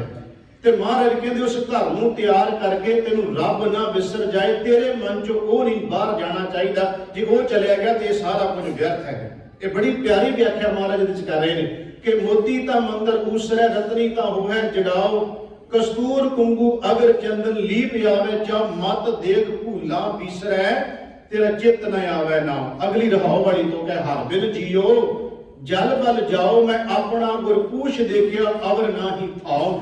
ਗੁਰੂ ਨਾਨਕ ਸਾਹਿਬ ਕਹਿੰਦੇ ਮੈਂ ਆਪਣੇ ਗੁਰੂ ਨੂੰ ਪੁੱਛ ਕੇ ਵੇਖ ਲਿਆ। ਹੁਣ ਆ ਵੇਖੋ ਕਿੰਨੀ ਪਿਆਰਾ ਬਚਨ ਮਹਾਰਾਜ ਦਾ। ਕਹਿੰਦੇ ਮੈਂ ਆਪਣੇ ਗੁਰੂ ਨੂੰ ਪੁੱਛ ਕੇ ਵੇਖਿਆ। ਕੀ ਪੁੱਛ ਕੇ ਵੇਖਿਆ? ਕਿ ਹਰੀ ਦੇ ਨਾਮ ਤੋਂ ਬਿਨਾਂ, ਪਰਮਾਤਮਾ ਦੇ ਨਾਮ ਤੋਂ ਬਿਨਾਂ ਇਹ ਜਿਹੜੀ ਜਿੱਦ ਹੈ, ਮਹਾਰਾਜ ਕਹਿੰਦੇ ਸੜ ਬਲ ਜਾਂਦੀ ਹੈ ਪਰਮਾਤਮਾ ਦੇ ਨਾਮ ਤੋਂ ਬਿਨਾਂ। ਹਰ ਬਿਨ ਜੀਓ ਜਲ ਬਲ ਜਾਓ, ਮੈਂ ਆਪਣਾ ਗੁਰ ਪੂਛ ਦੇਖਿਆ ਅਵਰ ਨਾਹੀ ਥਾਉ। ਅਗਲੀ ਗੱਲ ਫਿਰ ਵੇਖੋ ਅਗਲਾ ਬੰਦ, ਧਰਤੀ ਤਾਂ ਹੀਰੇ ਲਾਲ ਜੜਤੀ, ਪਲੰਗ ਲਾਲ ਜੜਾਓ। ਮਹਾਰਾਜ ਕਹਿੰਦੇ ਵੀ ਇੰਨਾ ਕੁਝ ਬੰਦੇ ਦੇ ਹੋਵੇ ਕੋਲੇ ਹੋਵੇ, ਧਰਤੀ ਤਾਂ ਹੀਰੇ ਲਾਲ ਜੜਤੀ, ਮਤਲਬ ਜਿਹੜੀ ਉਹਦੇ ਕੋਲ ਜਗ੍ਹਾ ਹੈ ਨਾ ਉਹ ਸਾਰੀ ਹੀਰਿਆਂ ਨਾਲ ਜੜੀ ਹੋਈ ਹੋਵੇ। ਇਹਦਾ ਮਤਲਬ ਕੀ ਹੋ ਗਿਆ? ਇੰਨਾ ਬੰਦਾ ਵੱਡਾ ਹੋਵੇ, ਇੰਨਾ ਅਮੀਰ ਹੋਵੇ, ਇੰਨੀ ਉਹਦੇ ਕੋਲ ਧਨ ਦੌਲਤ ਹੋਵੇ, ਪਰ ਉਹ ਹੁੰਦਿਆਂ ਹੋਇਆਂ ਮਨ ਨਾ ਉਹਦਾ ਮਾਇਆ ਵਿੱਚ ਉਧਰ ਫਸੇ ਨਾ। ਇਹਦੇ 'ਚ 2 ਵਿਆਖਿਆ ਹੋ ਰਹੀਆਂ ਨੇ ਸ਼ਬਦ ਵਿੱਚ। ਇਹਦਾ ਮਤਲਬ ਹੋ ਗਿਆ ਵੀ ਜੇ ਬੰਦਾ ਹੁਣ ਜਦੋਂ ਮਾਇਆ ਦੀ ਅਸੀਂ ਗੱਲ ਕਰਦੇ ਆ ਤੇ ਕਈ ਵਾਰ ਸਾਨੂੰ ਇਹ ਸੁਣਨਾ ਪੈ ਜਾਂਦਾ, ਲਓ ਜੀ ਬਾਬੇ ਤਾਂ ਕਹਿੰਦੇ ਮਾਇਆ ਦੀ ਹੱਥ ਨਾ ਲਾਓ, ਮਾਇਆ ਆਪ ਬਾਬੇ ਮਾਇਆ ਛੱਡਦੇ ਨਹੀਂ। ਇਹ ਸਾਨੂੰ ਸੁਣਨ ਨੂੰ ਜਦੋਂ ਗੱਲਾਂ ਮਿਲਦੀਆਂ ਨੇ। ਇੱਥੇ ਮੈਂ ਜਿਹੜੀ ਵਿਆਖਿਆ ਅਸੀਂ ਕਈ ਵਾਰ ਕਰ ਚੁੱਕੇ ਹਾਂ, ਮਾਇਆ ਨੂੰ ਜਦੋਂ ਅਸੀਂ ਕਹਿੰਦੇ ਹਾਂ ਸਾਡੀ ਸੁਰਤ ਵਿੱਚ ਡਾਲਰ ਆ ਜਾਂਦੇ ਆ, ਸਾਡੀ ਸੁਰਤ ਵਿੱਚ ਯੂਰੋ ਆ ਜਾਂਦਾ ਹੈ ਜਾਂ ਕਰੰਸੀ ਆ ਜਾਂਦੀ, ਉਹ ਸਾਡੀ ਸੁਰਤ ਵਿੱਚ ਇੱਕਦਮ ਆ ਜਾਂਦੇ, ਉਹਦੀ ਗੱਲ ਚੱਲ ਰਹੀ ਹੈ। ਇਹ ਆਪਾਂ ਕਈ ਵਾਰ ਵਿਆਖਿਆ ਕਰ ਚੁੱਕੇ, ਇਹਦੀ ਗੱਲ ਨਹੀਂ ਹੈ। ਗੁਰਮੁਖੋ ਇਹ ਤਾਂ ਜੰਨਤ ਤੱਕ ਸਵਾਹ ਚੱਲਣੇ, ਇਹਦੇ ਨਾਲ ਸਾਰੇ ਕੰਮ ਧੰਦੇ ਕਾਰੋਬਾਰ ਰੋਟੀ ਪਾਣੀ ਸਭ ਇਹਦੇ ਨਾਲ ਚੱਲਣਾ, ਇਹਨੂੰ ਨਹੀਂ ਕਿਹਾ ਗਿਆ। ਹਾਂ, ਇਹਨੂੰ ਇੰਨਾ ਜ਼ਰੂਰ ਕਿਹਾ ਗਿਆ ਕਿ ਜੇ ਇਹਨੂੰ ਬੰਦਾ ਆਪਣੇ ਸੁਰਤ ਵਿੱਚ ਦਿਮਾਗ ਵਿੱਚ ਇੱਕ ਵਾਰ ਬਿਠਾ ਕੇ ਬਹਿ ਗਿਆ ਨਾ, ਇਹ ਹੰਕਾਰ ਪੈਦਾ ਕਰਦੀ ਹੈ, ਹਉਮੈ ਪੈਦਾ ਕਰਦੀ ਹੈ। ਜਦੋਂ ਬੰਦੇ ਕੋਲੇ ਧਨ ਹੁੰਦਾ, ਬੰਦਾ ਹੰਕਾਰ ਵਿੱਚ ਆ ਜਾਂਦਾ, ਜਦੋਂ ਚਲੇ ਜਾਂਦੀ ਰੋਣ ਲੱਗ ਪੈਂਦਾ। ਇਹ ਆ ਕੰਮ ਕਰਦੀ ਮਾਇਆ ਜਿਹੜੀ ਦੁਨਿਆਵੀ ਹੈ। ਉਹਦੇ ਬਾਰੇ ਮਹਾਰਾਜ ਕਹਿੰਦੇ ਜਬ ਕਛ ਪਾਵਰ ਤਬ ਗਰਭ ਕਰਤ ਹੈ। ਇਹਦੀ ਵਿਆਖਿਆ ਵੀ ਕੀਤੀ ਬਾਣੀ ਚ ਮਹਾਰਾਜ ਨੇ, ਕਹਿੰਦੇ ਜਦੋਂ ਕੁਝ ਮਿਲ ਗਿਆ ਗਰਭ ਕਰਤ ਹੈ, ਬੜਾ ਹੰਕਾਰ ਵਿੱਚ ਆ ਜਾਂਦਾ ਹੈ। ਫਿਰ ਬੰਦਾ ਬੰਦੇ ਨੂੰ ਸਮਝਦਾ ਹੀ ਨਹੀਂਗਾ। ਆਪਾਂ ਫਿਰ ਕਹਿ ਦਿੰਦੇ ਆ ਕਮਾਲ ਹੋ ਗਈ ਯਾਰਾ, ਇੰਨੀ ਮਾਇਆ ਤੇਰੇ ਤੇ ਸਵਾਰ ਹੋ ਗਈ, ਤੂੰ ਤੇ ਹੁਣ ਸਾਨੂੰ ਭੁੱਲ ਹੀ ਗਿਆ। ਇਹ ਵੀ ਅਸਰ ਕਰਦੀ ਹੈ। ਮਹਾਰਾਜ ਕਹਿੰਦੇ ਜਬ ਕਛ ਪਾਵਰ ਤਬ ਗਰਭ ਕਰਤ ਹੈ ਮਾਇਆ ਗਈ, ਜਦੋਂ ਇਹ ਚਲੀ ਗਈ ਤਬ ਰੋਣ ਲੱਗਦਾ ਹੈ, ਫਿਰ ਰੋਂਦਾ ਫਿਰਦਾ ਵਿੱਚ ਹਾਏ ਹਾਏ ਕਰ ਲੱਗ ਪੈਂਦਾ। ਮਹਾਰਾਜ ਕਹਿੰਦੇ ਇਹ ਜਿਹੜਾ ਮਨ ਹੈ, ਮੈਂ ਜਿਹੜੀ ਵਿਚਾਰ ਕਰ ਰਿਹਾ ਉਹਦੀ ਕੇਵਲ ਅਸੀਂ ਮਾਇਆ, ਇਹ ਬਾਹਰੀ ਤੌਰ ਤੇ ਜਿਹੜੀ ਕਰੰਸੀ ਡਾਲਰ ਇਹਦੀ ਨਹੀਂ ਕਰ ਰਹੇ ਆਪਾਂ, ਕਰ ਰਹੇ ਇਹ ਜਿਹੜਾ ਮਨ ਹੈ ਇਹ ਵਿਸ਼ੇ ਵਿਕਾਰ ਤੇ ਬੰਦੇ ਦੇ ਚਿਤਰੇ ਹੋਏ ਬਣਾਈਆਂ ਹੋਈਆਂ ਚੀਜ਼ਾਂ ਦੇ ਵਿੱਚ ਇੰਨਾ ਫਸ ਗਿਆ, ਜਿਹੜੀ ਇਸ ਮਾਇਆ ਨੇ ਬਣਾਈ ਹੋਈ ਹੈ ਉਹਦੇ ਚ ਇੰਨਾ ਫਸ ਗਿਆ ਕਿ ਇਹਨੂੰ ਰੱਬ ਭੁੱਲ ਰਿਹਾ। ਮਹਾਰਾਜ ਕਹਿੰਦੇ ਭੁੱਲੇ ਨਾ, ਇਹ ਬਚਨ ਕਰ ਰਹੇ ਨੇ ਮਹਾਰਾਜ।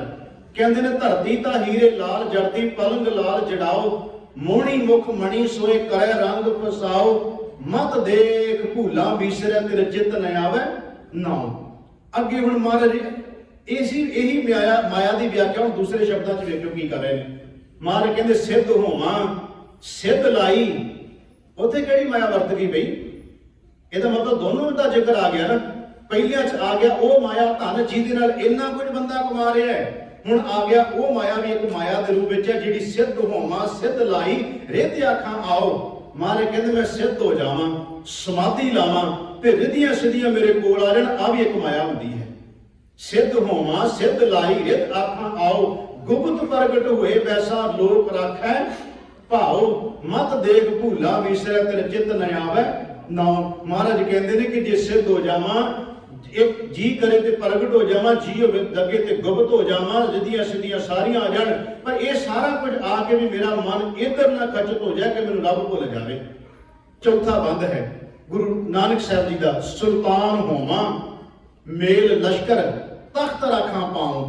ਮਹਾਰਾਜ ਕਹਿੰਦੇ ਮੈਂ ਰਾਜਾ, ਮੰਨ ਲਓ ਰਾਜਾ ਹੋਵੇ ਕੋਈ, ਸੁਲਤਾਨ ਮਤਲਬ ਰਾਜਾ, ਉਹਦੇ ਕੋਲੇ ਲਾਓ ਲਸ਼ਕਰ ਬਹੁਤ ਜ਼ਿਆਦਾ ਹੋਵੇ, ਸੁਲਤਾਨ ਹੋਵਾਂ ਮੇਲ ਲਸ਼ਕਰ ਤਖਤ ਰਾਖਾਂ ਪਾਉ, ਤਖਤ ਤੇ ਬੈਠਾ ਹੋਵੇ, ਉਹ ਹੁਕਮ ਛੱਡਦਾ ਹੋਵੇ।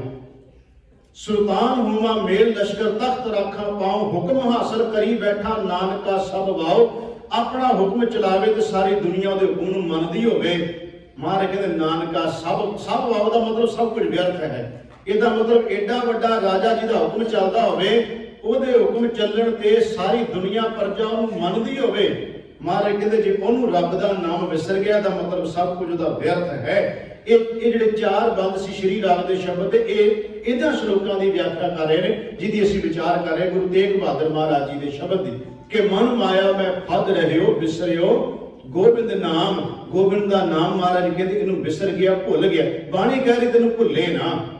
ਭਗਤ ਲੋਚਨ ਜੀ ਦਾ ਸ਼ਬਦ ਹੈ ਰੀ ਬਾਈ ਗੋਬਿੰਦ ਨਾਮ ਮਤ ਵਿਸਰੈ। ਉੱਥੇ ਭਗਤ ਜੀ ਕਹਿੰਦੇ ਹੇ ਭਾਈ ਤੈਨੂੰ ਗੋਬਿੰਦ ਦਾ ਨਾਮ ਨਾ ਵਿਸਰੇ, ਕਦੀ ਭੁੱਲਿਆ। ਰੀ ਬਾਈ ਗੋਬਿੰਦ ਨਾਮ ਮਤ ਵਿਸਰੈ, ਮਤਾ ਤੈਨੂੰ ਪਰਮੇਸ਼ਰ ਦਾ ਨਾਮ ਭੁੱਲ ਜਾਏ। ਤੇ ਪੁੱਛੀਏ ਜੇ ਭੁੱਲ ਜਾਏ ਤੇ ਫਿਰ ਹੁੰਦਾ ਕੀ ਹੈ? ਉਹਦੀ ਫਿਰ ਵਿਆਖਿਆ ਬਾਕੀ ਬੰਦਾਂ 'ਚ ਕੀਤੀ ਹੈ ਭਗਤ ਲੋਚਨ ਜੀ ਨੇ। ਉਹ ਕਹਿੰਦੇ ਅੰਤ ਕਾਲ ਜੋ ਲక్ష్ਮੀ ਸਿਮਰੈ, ਜਿਸ ਬੰਦੇ ਦੇ ਮਨ ਵਿੱਚ ਹਰ ਵੇਲੇ ਇਹਦੀ ਚਿਤਵਨੀ ਚੱਲਦੀ ਰਹੇ, ਅੰਤ ਕਾਲ ਜੋ ਲక్ష్ਮੀ ਸਿਮਰੈ ਐਸੀ ਚਿੰਤਾ ਮਹਿ, ਜੇ ਮਰੈ ਸਰਪ ਜੌਨ ਬਲ ਬਲ ਔਤਰੈ। ਇਹਦਾ ਮਤਲਬ ਹੋ ਗਿਆ, ਇੱਥੇ ਹੁਣ ਅਸੀਂ ਇਹਦੀ ਵਿਆਖਿਆ ਇਹ ਨਹੀਂ ਕਰਾਂਗੇ ਕਿ ਬੰਦੇ ਨੇ ਅੰਤ ਸਮੇਂ ਤੇ ਮਾਇਆ ਨੂੰ ਯਾਦ ਕੀਤਾ, ਮਰ ਗਿਆ ਤੇ ਸੱਪ ਦੀ ਜੂਨ 'ਚ ਪੈ ਗਿਆ। ਸੱਪ ਦੀ ਜੂਨ 'ਚ ਬੰਦਾ ਮਰਨ ਤੋਂ ਬਾਅਦ ਪਤਾ ਨਹੀਂ ਪੈਣਾ ਕਿ ਨਹੀਂ ਪੈਣਾ, ਕਿਹੜਾ ਕਿਸੇ ਨੇ ਵੇਖਿਆ। ਜਿਉਂਦੇ ਜੀ ਅਸੀਂ ਸੱਪ ਦੀ ਜੂਨ ਭੋਗ ਰਹੇ ਹਾਂ, ਜਿਉਂਦੇ ਜੀ। ਇੱਕ ਦਿਨ ਮੈਂ ਇੱਕ ਇੰਟਰਵਿਊ ਵੇਖ ਰਿਹਾ ਸੀ ਕਿਸੇ, ਚਲੋ ਨਾਂ ਨਹੀਂ ਲੈਣਾ ਚਾਹੀਦਾ, ਤੇ ਉਹ ਹੈ ਸੀ ਕਿਸੇ ਫਿਲਮ ਇੰਡਸਟਰੀ ਦੇ ਨਾਲ ਸੰਬੰਧ ਰੱਖਣ ਵਾਲੇ ਬੰਦੇ ਦੀ।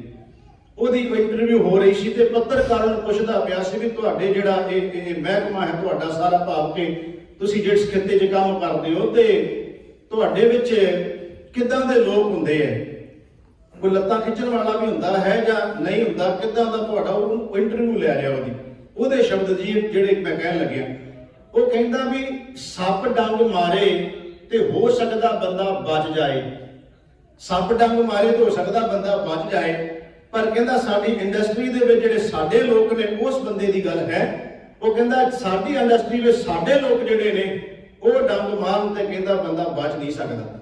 ਮੈਂ ਹੈਰਾਨ ਹੋਇਆ ਉਹਦੀ ਗੱਲ ਸੁਣ ਕੇ ਵੀ ਬੰਦਾ ਵੀ ਡੰਗ ਮਾਰ ਜਾਂਦਾ ਹੈ, ਸੱਪ ਦੀ ਤਾਂ ਗੱਲ ਸੁਣੀ। ਇਹਦਾ ਮਤਲਬ ਅਸੀਂ ਆਮ ਤੌਰ ਤੇ ਕਈ ਵਾਰ ਕਹਿੰਦੇ ਆ, ਆਪਾਂ ਕਹਿੰਦੇ ਫਲਾਣੇ ਕੋਲੋਂ ਬਚ ਕੇ ਰਿਹੋ ਜੇ, ਉਹਦਾ ਡੰਗਿਆ ਹੋਇਆ ਛੇਤੀ ਕੀਤਿਆਂ ਮੁੜ ਕੇ ਰਾਸ ਨਹੀਂ ਆਉਣਾ, ਉਹਦਾ ਡੰਗਿਆ ਹੋਇਆ ਬਚਣਾ ਨਹੀਂ ਜੇ। ਅਸੀਂ ਬੰਦਿਆਂ ਨਾਲ ਇਹ ਗੱਲ ਕਹਿ ਦਿੰਦੇ ਜੋੜ ਕੇ। ਇੱਥੇ ਭਗਤ ਜੀ ਕਹਿੰਦੇ ਨੇ ਤੂੰ ਜਿਉਂਦੇ ਜੀ ਸੱਪ ਦੀ ਭੋਗੇਗਾ, ਸੱਪ ਦੀ ਜਿਹੜੀ ਤੂੰ ਜੂਨ ਭੋਗੇਗਾ ਜੇ ਤੈਨੂੰ ਰੱਬ ਦਾ ਨਾਮ ਵਿਸਰ ਗਿਆ ਤੇ। ਰੀ ਬਾਈ ਗੋਬਿੰਦ ਨਾਮ ਮਤ ਵਿਸਰੈ, ਫਿਰ ਕੀ ਕਰਨਾ ਚਾਹੀਦਾ? ਕਹਿੰਦੇ ਅੰਤ ਕਾਲ ਜੋ ਲక్ష్ਮੀ ਸਿਮਰੇ ਐਸੀ ਚਿੰਤਾ ਮੈਂ ਜੇ ਮਰੈ, ਸਰਪ ਜੋਨ ਬਲ ਬਲ ਉਤਰੈ ਅੰਤ ਕਾਲ ਜੋ ਲੜਕੈ ਸਿਮਰੇ ਐਸੀ ਚਿੰਤਾ ਮੈਂ ਜੇ ਮਰੈ, ਸ਼ੂਕਰ ਜੋਨ ਬਲ ਬਲ ਉਤਰੈ ਅੰਤ ਕਾਲ ਜੋ ਮੰਦਰ ਸਿਮਰੈ ਐਸੀ ਚਿੰਤਾ ਮੈਂ ਜੇ ਮਰੈ, ਪ੍ਰੇਤ ਜੋਨ ਬਲ ਬਲ ਉਤਰੈ ਅੰਤ ਕਾਲ ਜੋ ਇਸਤਰੀ ਸਿਮਰੇ ਐਸੀ ਚਿੰਤਾ ਮੈਂ ਜੇ ਮਰੈ, ਬੇਸਵਾ ਜੋਨ ਬਲ ਬਲ। ਇਹ ਸਾਰਾ ਕੁਝ ਜਿਉਂਦੇ ਜੀ ਭੋਗਦਾ ਬੰਦਾ ਇਹਨਾਂ ਨੂੰ ਮੰਨਦਾ ਹੈ, ਪਰ ਹੁਣ ਕਰਨਾ ਕੀ ਹੈ ਕਿ ਰੱਬ ਦਾ ਨਾਮ ਨਾ ਵਿਸਰੇ, ਤੇ ਜੇ ਨਾ ਵਿਸਰੇਗਾ ਫਿਰ ਕੀ ਮਿਲੇਗਾ? ਫਿਰ ਸ਼ੂਕਰ ਦੀ ਜੂਨ ਨਹੀਂ, ਫਿਰ ਇਸ ਤਰ੍ਹਾਂ ਪ੍ਰੇਤ ਦੀ ਜੂਨ ਨਹੀਂ, ਸੱਪ ਦੀ ਜੂਨ ਨਹੀਂ, ਫਿਰ ਕੀ ਹੋਏਗਾ? ਜਿਉਂਦੇ ਜੀ ਮੈਂ ਕਹਿ ਰਿਹਾ ਮਰਨ ਤੋਂ ਬਾਅਦ ਨਹੀਂ, ਅੰਤ ਕਾਲ ਨਾਰਾਇਣ ਸਿਮਰੈ। ਜੇ ਜਿਉਂਦੇ ਜੀ, ਜਿਹਨੂੰ ਗੁਰੂ ਤੇਗ ਬਹਾਦਰ ਸਾਹਿਬ ਕਹਿ ਰਹੇ ਨੇ ਕਿ ਨਾ ਵਿਸਰ ਜਾਏ, ਤੈਨੂੰ ਭੁੱਲ ਨਾ ਜਾਵੇ ਗੋਬਿੰਦ ਦਾ ਨਾਮ, ਜੇ ਨਹੀਂ ਭੁੱਲੇਗਾ ਤੇ ਫਿਰ ਤੂੰ ਕੀ ਬਣ ਜਾਏਗਾ? ਅੰਤ ਕਾਲ ਨਾਰਾਇਣ ਸਿਮਰੈ ਐਸੀ ਚਿੰਤਾ ਮੈਂ ਜੇ ਮਰੈ, ਬਦਤ ਤਰਲੋਚਨ ਤੇ ਨਰ ਮੁਕਤਾ ਪੀਤੰਬਰ ਵਾਚ ਹਿਰਦੈ ਵਸੈ। ਇਹਦਾ ਮਤਲਬ ਹੋ ਗਿਆ ਤੂੰ ਜਿਉਂਦੇ ਜੀ ਰੱਬ ਦਾ ਰੂਪ ਹੋ ਗਿਆ ਜੇ ਤੈਨੂੰ ਪਰਮਾਤਮਾ ਨਹੀਂ ਵਿਸਰਿਆ। ਹੁਣ ਅਸੀਂ ਬਾਣੀ ਚ ਦੇਖਦੇ ਹਾਂ ਵੀ ਭੁੱਲਦਾ ਕਿਉਂ ਹੈ। ਬੜੇ ਬਚਨ ਨੇ ਮੇਰੇ ਸਾਹਮਣੇ ਆ ਰਹੇ। ਮਹਾਰਾਜ ਕਹਿੰਦੇ ਭੁੱਲਣ ਦੇ ਕਾਰਨ ਬਹੁਤ ਜ਼ਿਆਦੇ ਨੇ। ਇੱਕ ਭੁੱਲਣ ਦਾ ਕਾਰਨ ਮਹਾਰਾਜ ਨੇ ਇਹ ਵੀ ਦੱਸਿਆ ਹੈ, ਰਸ ਸੋਨਾ, ਰਸ ਰੂਪਾ, ਰਸ ਪਰਮਲ ਕੀ ਵਾਸ, ਰਸ ਘੋੜੇ, ਰਸ ਸੇਜਾ ਮੰਦਰ, ਰਸ ਮੀਠਾ, ਰਸ ਮਾਸ, ਇਤੇ ਰਸ ਸਰੀਰ ਕਹਿ ਘਟ ਨਾਮ ਨਿਵਾਸ। ਮਹਾਰਾਜ ਕਹਿੰਦੇ ਜੇ ਤੇਰੇ ਸਰੀਰ ਦੇ ਸਾਰੇ ਰਸ ਬਣ ਗਏ ਨਾ, ਸੋਨਾ ਰਸ ਬਣ ਗਿਆ, ਚਾਂਦੀ ਰਸ ਬਣ ਗਿਆ, ਇਹ ਸਾਰੀਆਂ ਚੀਜ਼ਾਂ ਜਿਹੜੀਆਂ ਤੇਰੇ ਰਸ ਬਣ ਗਈਆਂ, ਅੰਦਰ ਮਨ ਚ ਇਹਨਾਂ ਦਾ ਰਸ ਮੰਨ ਲਿਆ ਮਨ ਨੇ, ਤੇ ਤੈਨੂੰ ਰੱਬ ਦਾ ਨਾਮ ਵਿਸਰ ਗਿਆ। ਮਹਾਰਾਜ ਕਹਿੰਦੇ ਉੱਥੇ ਹਰੀ ਦਾ ਨਿਵਾਸ ਕਿੱਥੇ ਹੋਏਗਾ? ਪਰਮਾਤਮਾ ਦੇ ਨਾਮ ਦਾ ਨਿਵਾਸ ਕਿੱਥੇ ਹੋ ਜਾਏਗਾ ਜਿੱਥੇ ਇਹਨਾਂ ਚੀਜ਼ਾਂ ਦਾ ਪਹਿਲਾ ਹੀ ਨਿਵਾਸ ਹੈ। ਫਿਰ ਮਹਾਰਾਜ ਨੇ ਅੱਗੇ ਬਹੁਤ ਬਚਨ ਕੀਤੇ ਹੈ। ਗੁਰੂ ਸਾਹਿਬ ਦਾ ਹੋਰ ਬਚਨ ਯਾਦ ਆ ਗਿਆ। ਮਹਾਰਾਜ ਕਹਿੰਦੇ ਨੇ ਸੋਇਨਾ ਰੂਪਾ ਰੰਗੁਲਾ ਮੋਤੀ ਤੈ ਮਾਨਕ ਜੀਓ, ਸੇ ਵਸਤੂ ਸ਼ਹਿ ਦਿੱਤੀਆਂ ਮੈਂ ਤਿੰਨ ਸੋ ਲਾਇਆ ਚਿੱਤ ਜੀਓ। ਆਪਣਾ ਪ੍ਰਕਰਮ ਚੱਲ ਰਿਹਾ ਵੀ ਮਨ ਜਿਹੜਾ ਹੈ ਇਹ ਮਾਇਆ ਦੇ ਵਿੱਚ ਬਣੇ ਹੋਏ ਪਦਾਰਥਾਂ ਵਿੱਚ ਇੰਨਾ ਫਸ ਗਿਆ ਹੈ ਕਿ ਇਹਨੂੰ ਰੱਬ ਭੁੱਲ ਗਿਆ। ਇਹ ਪ੍ਰਕਰਮ ਆਪਣਾ ਚੱਲ ਰਿਹਾ, ਉਹਦੇ ਤੇ ਬੋਲ ਰਹੇ ਹਨ।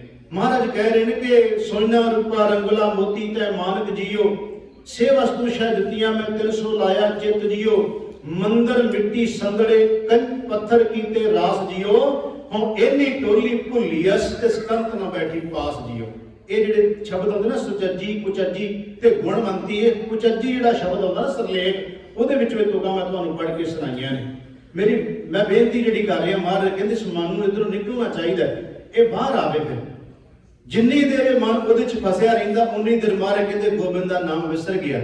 ਮਨ ਮਾਇਆ ਮੈਂ ਫਦ ਰਹਿਓ ਵਿਸਰਿਓ ਗੋਬਿੰਦ ਨਾਮ। ਤੇ ਮਹਾਰਾਜ ਕਹਿੰਦੇ ਕਹੋ ਨਾਨਕ ਬਿਨ ਹਰਿ ਭਜਨ ਜੀਵਨ ਕੌਣੇ ਕਾਮ। ਕਿਸ ਕੰਮ ਹੋਇਆ? ਅਸੀਂ ਕਈ ਵਾਰ ਨਾ ਸਾਧ ਸੰਗਤ ਚੀਜ਼ਾਂ ਵੇਖਦੇ ਆ ਤੇ ਜਦੋਂ ਅਸੀਂ ਘਰ 'ਚ ਦੇਖਦੇ ਨਾ ਚੀਜ਼ਾਂ, ਅਸੀਂ ਕਹਿੰਦੇ ਵੀ ਆਹ ਵੀ ਸਾਂਭ ਲਓ, ਆਹ ਵੀ ਸਾਂਭ ਲਓ, ਆਹ ਵੀ ਸਾਂਭ ਲਓ। ਜਿਹੜੀ ਚੀਜ਼ ਵਰਤੋਂ 'ਚ ਨਾ ਆਉਂਦੀ ਹੋਵੇ ਆਪਾਂ ਕੀ ਕਹਿੰਦੇ? ਭਲਾ ਆਪਾਂ ਕਹਿੰਦੇ ਗਾਰਵੇਂ ਕਰ ਦਿਓ, ਆਪਾਂ ਕਹਿੰਦੇ ਸੁੱਟ ਦਿਓ ਪਰਾਂ ਨੂੰ। ਕਿਉਂ ਸੁੱਟ ਦਿਓ? ਕਿ ਕਿਸੇ ਕੰਮ ਨਹੀਂ ਹੈ। ਮਹਾਰਾਜ ਇੱਥੇ ਇਹ ਕਹਿ ਰਹੇ ਨੇ ਸਾਨੂੰ ਕਿ ਜੇ ਜੀਵਨ ਦੇ ਵਿੱਚ ਤੂੰ ਜਿਸ ਵਾਸਤੇ ਆਇਆ ਹੈ, ਜੇ ਉਹ ਨਹੀਂ ਕੀਤਾ ਤੇ ਫਿਰ ਕਿਸ ਕੰਮ ਹੋਇਆ ਤੇਰਾ ਜੀਵਨ? ਕਾਹਦੇ ਵਾਸਤੇ ਤੂੰ ਆਇਆ ਸੰਸਾਰ? ਇਹ ਕਹਿ ਰਹੇ ਨੇ ਤੇ ਮਹਾਰਾਜ ਜੀਵਨ ਕੌਣ ਨੇ, ਕਾਹਦੇ ਵਾਸਤੇ, ਕੀ ਕੰਮ ਹੋਇਆ ਜੇ ਤੂੰ ਜਿਸ ਵਾਸਤੇ ਆ, ਜੇ ਉਧਰਲੇ ਬਰੇ ਨਹੀਂ ਜੁੜਿਆ। ਗੁਰੂ ਤੇਗ ਬਹਾਦਰ ਮਹਾਰਾਜ ਜੀ ਕਹਿ ਰਹੇ ਨੇ। ਦੂਸਰਾ ਸ਼ਲੋਕ ਹੈ ਕਿ ਪ੍ਰਾਨੀ ਰਾਮ ਨ ਚੇਤਈ ਮਦ ਮਾਇਆ ਕਹਿ ਅੰਧ। ਉਹ ਪ੍ਰਕਰਮ ਇੱਕੋ ਹੀ ਚੱਲ ਰਿਹਾ। महाराज कहते माया के नशे में अन्ना हो गया, अन्ना हो गया। कहो नानक हर भजन बिन परत ताहे जम फंद, इनू जमा की फाही पै गई। हुण थोड़ा जिहा चलो तुसीं कहोगे भाई साहब अज नैगेटिव भी बोली जाते हैं तो कोई पॉजिटिव गल भी करन भी मन ते माया च फस गया कही जाते हैं, तो हुण कढीए किवें भी इन्हू बाहर भी तो कढीए, कोई यतन तो करिए ना। तो रोज एक शब्द पढ़ते हैं साध संगत, गुरु अर्जुन देव महाराज जी कहते हैं मैं वेखदा पिया इत्थे डुब रहे ने सारे बचन। गुरु नानक देव सच्चे पातशाह कहते मैं देखिया ये सारे लोग ना बहुत घट है जो बाहर निकलिया, मारे कहते मैं देखता पिया डुबी जा रहे हैं। वो शब्द है तित सरवरड है भैले निवासा पानी पावक तिन है किया पंकज मोह, पग नहीं चल हम देखा तै डूब जले। मन एक न चित समूढ़ मना हर विसरत तेरे गुण गलिया, तेन रब भुल गया ते तेन तेरे गुण विसर जाणगे। जदों सतगुरु पूरा मिल जाए फिर यही मन जो बाहर निकलता है तो कितना कंचन बन जाता है, किड्डी कृपा वरत जाती। गुरु नानक साहब जी के मैं क्योंकि अज जिहड़ियां साखियां लै रहा वो गुरु नानक साहब के जीवन चो तां लै रहा कि रल मिल के सतगुरु जी के प्रकाश पुरब नूं समर्पित दीवान है। तां मैं कोशिश करे जिहड़ी भी मेरे सामने साखी होवे गुरु नानक साहब के जीवन नाल संबंधित हो जाए तो चलो हाजरी नाल लगी जाएगी। गुरु नानक देव सच्चे पातशाह महाराज जी तलंबे नगर च जाते हैं, पर करन अपना उही चल रहा भी मन जो फसिया पिया है इन्हू बाहर कढ़ना तो समर्थ गुरु ही बाहर कढ़ सकता, क्योंकि मन मसिया है नानका जे पूर्ण कृपा है, ओदी कृपा तो बिना साध संगत के बाहर इहदा निकलना बहुत मुश्किल है। अपनियां सियाणपां चलाकियां चतराइयां नाल कुछ नहीं च बनना। गुरु नानक देव सच्चे पातशाह तलंबे नगर च जाते हैं, महाराज ने देखा भी इन्ना मन एक बंदे का नशे विच फस गया है या माया च फस गया है बंदा चंगा, महाराज कहते दा भला ना कर दईए, इहनूं इचों कढ के बाहर ये बड़ा कुछ कर देगा समाज दे विच। तुसीं याद रखियो जिहड़े मैं वचन कर लगा इहनूं उल्ट ना लै लेना। जिहड़ा बंदा तुसीं देखोगे जिन्ने तुसीं किसी महापुरुषां दे जीवन पढ़ के देखोगे ना ਉਹਦੇ ਚ ਬਹੁ ਗਿਣਤੀ ਤੁਹਾਨੂੰ ਉਹ ਕਈ ਮਿਲਣਗੇ ਜਿਨ੍ਹਾਂ ਦੇ ਜੀਵਨ ਵਿੱਚ ਚੋਰੀਆਂ ਡਾਕੇ ਆਦਿ ਉਹਨਾਂ ਨੇ ਇਹੋ ਜਿਹੇ ਕੰਮ ਕੀਤੇ ਹੁੰਦੇ ਆ। ਜਦੋਂ ਫਿਰ ਦੂਜੇ ਬੰਨੇ ਮੋੜ ਪੈਂਦਾ ਨਾ ਫਿਰ ਉਹ ਇਹੋ ਜਿਹਾ ਕੁਝ ਕਰ ਜਾਂਦੇ ਆ ਸਮਾਜ ਸੰਸਾਰ ਦੇ ਵਿੱਚ ਕਿ ਧਰੂ ਤਾਰੇ ਵਾਂਗੂ ਚਮਕਦੇ ਰਹਿੰਦੇ ਆ। ਬਾਬਾ ਵਿਧੀ ਚੰਦ ਦਾ ਤੁਸੀਂ ਜੀਵਨ ਦੇਖ ਲਓ, ਕਿਹੜਾ ਪਹਿਲਾਂ ਜੀਵਨ ਸੀ ਜਦੋਂ ਗੁਰੂ ਨੇ ਉਸ ਮਨ ਨੂੰ ਬਾਹਰ ਕੱਢ ਕੇ ਤੇ ਆਪਣੇ ਚਰਨਾਂ ਨਾਲ ਜੋੜ ਲਿਆ ਤੇ ਉਹੀ ਬਣ ਗਿਆ ਬਹਾਦਰ ਬਾਬਾ ਵਿਧੀ ਚੰਦ ਨਹੀਂ ਬਣ ਗਿਆ। ਇਹ ਤਾਂ ਮੈਂ ਜਿਹੜਾ ਜ਼ਿਕਰ ਕਰਨ ਲੱਗਿਆ ਸਤਿਗੁਰੂ ਜਾਂਦੇ ਨੇ ਮਹਾਰਾਜ ਉਸ ਦੇ ਭੋਰੇ ਵਿੱਚ ਚਲੇ ਜਾਂਦੇ ਜਿੱਥੇ ਉਹਨੇ ਸਰਾਂ ਬਣਾਈ ਹੋਈ, ਤੁਸੀਂ ਸਾਰੇ ਸਮਝੇ ਕਿ ਜਿਹਦਾ ਮੈਂ ਜ਼ਿਕਰ ਕਰਨ ਲੱਗਿਆ ਉਹਨੇ ਸਰਾਂ ਬਣਾਈ ਹੋਈ, ਮਹਾਰਾਜ ਉੱਥੇ ਠਹਿਰੇ ਹੋਏ ਨੇ।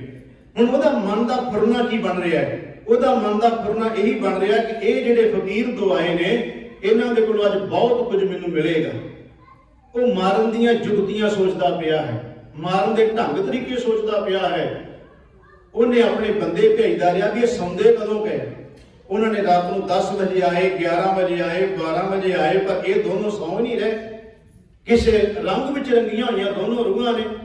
ਆਖਰ ਦਿਨ ਦਾ ਚੜ੍ਹਾਅ ਹੋ ਗਿਆ, ਉਹ ਸੌਂ ਗਏ। ਕਿੰਨਾ ਕਿ ਉਹਨਾਂ ਜਾਗਣਾ ਸੀ, ਦਿਨ ਦਾ ਚੜ੍ਹਾਅ ਹੋ ਗਿਆ।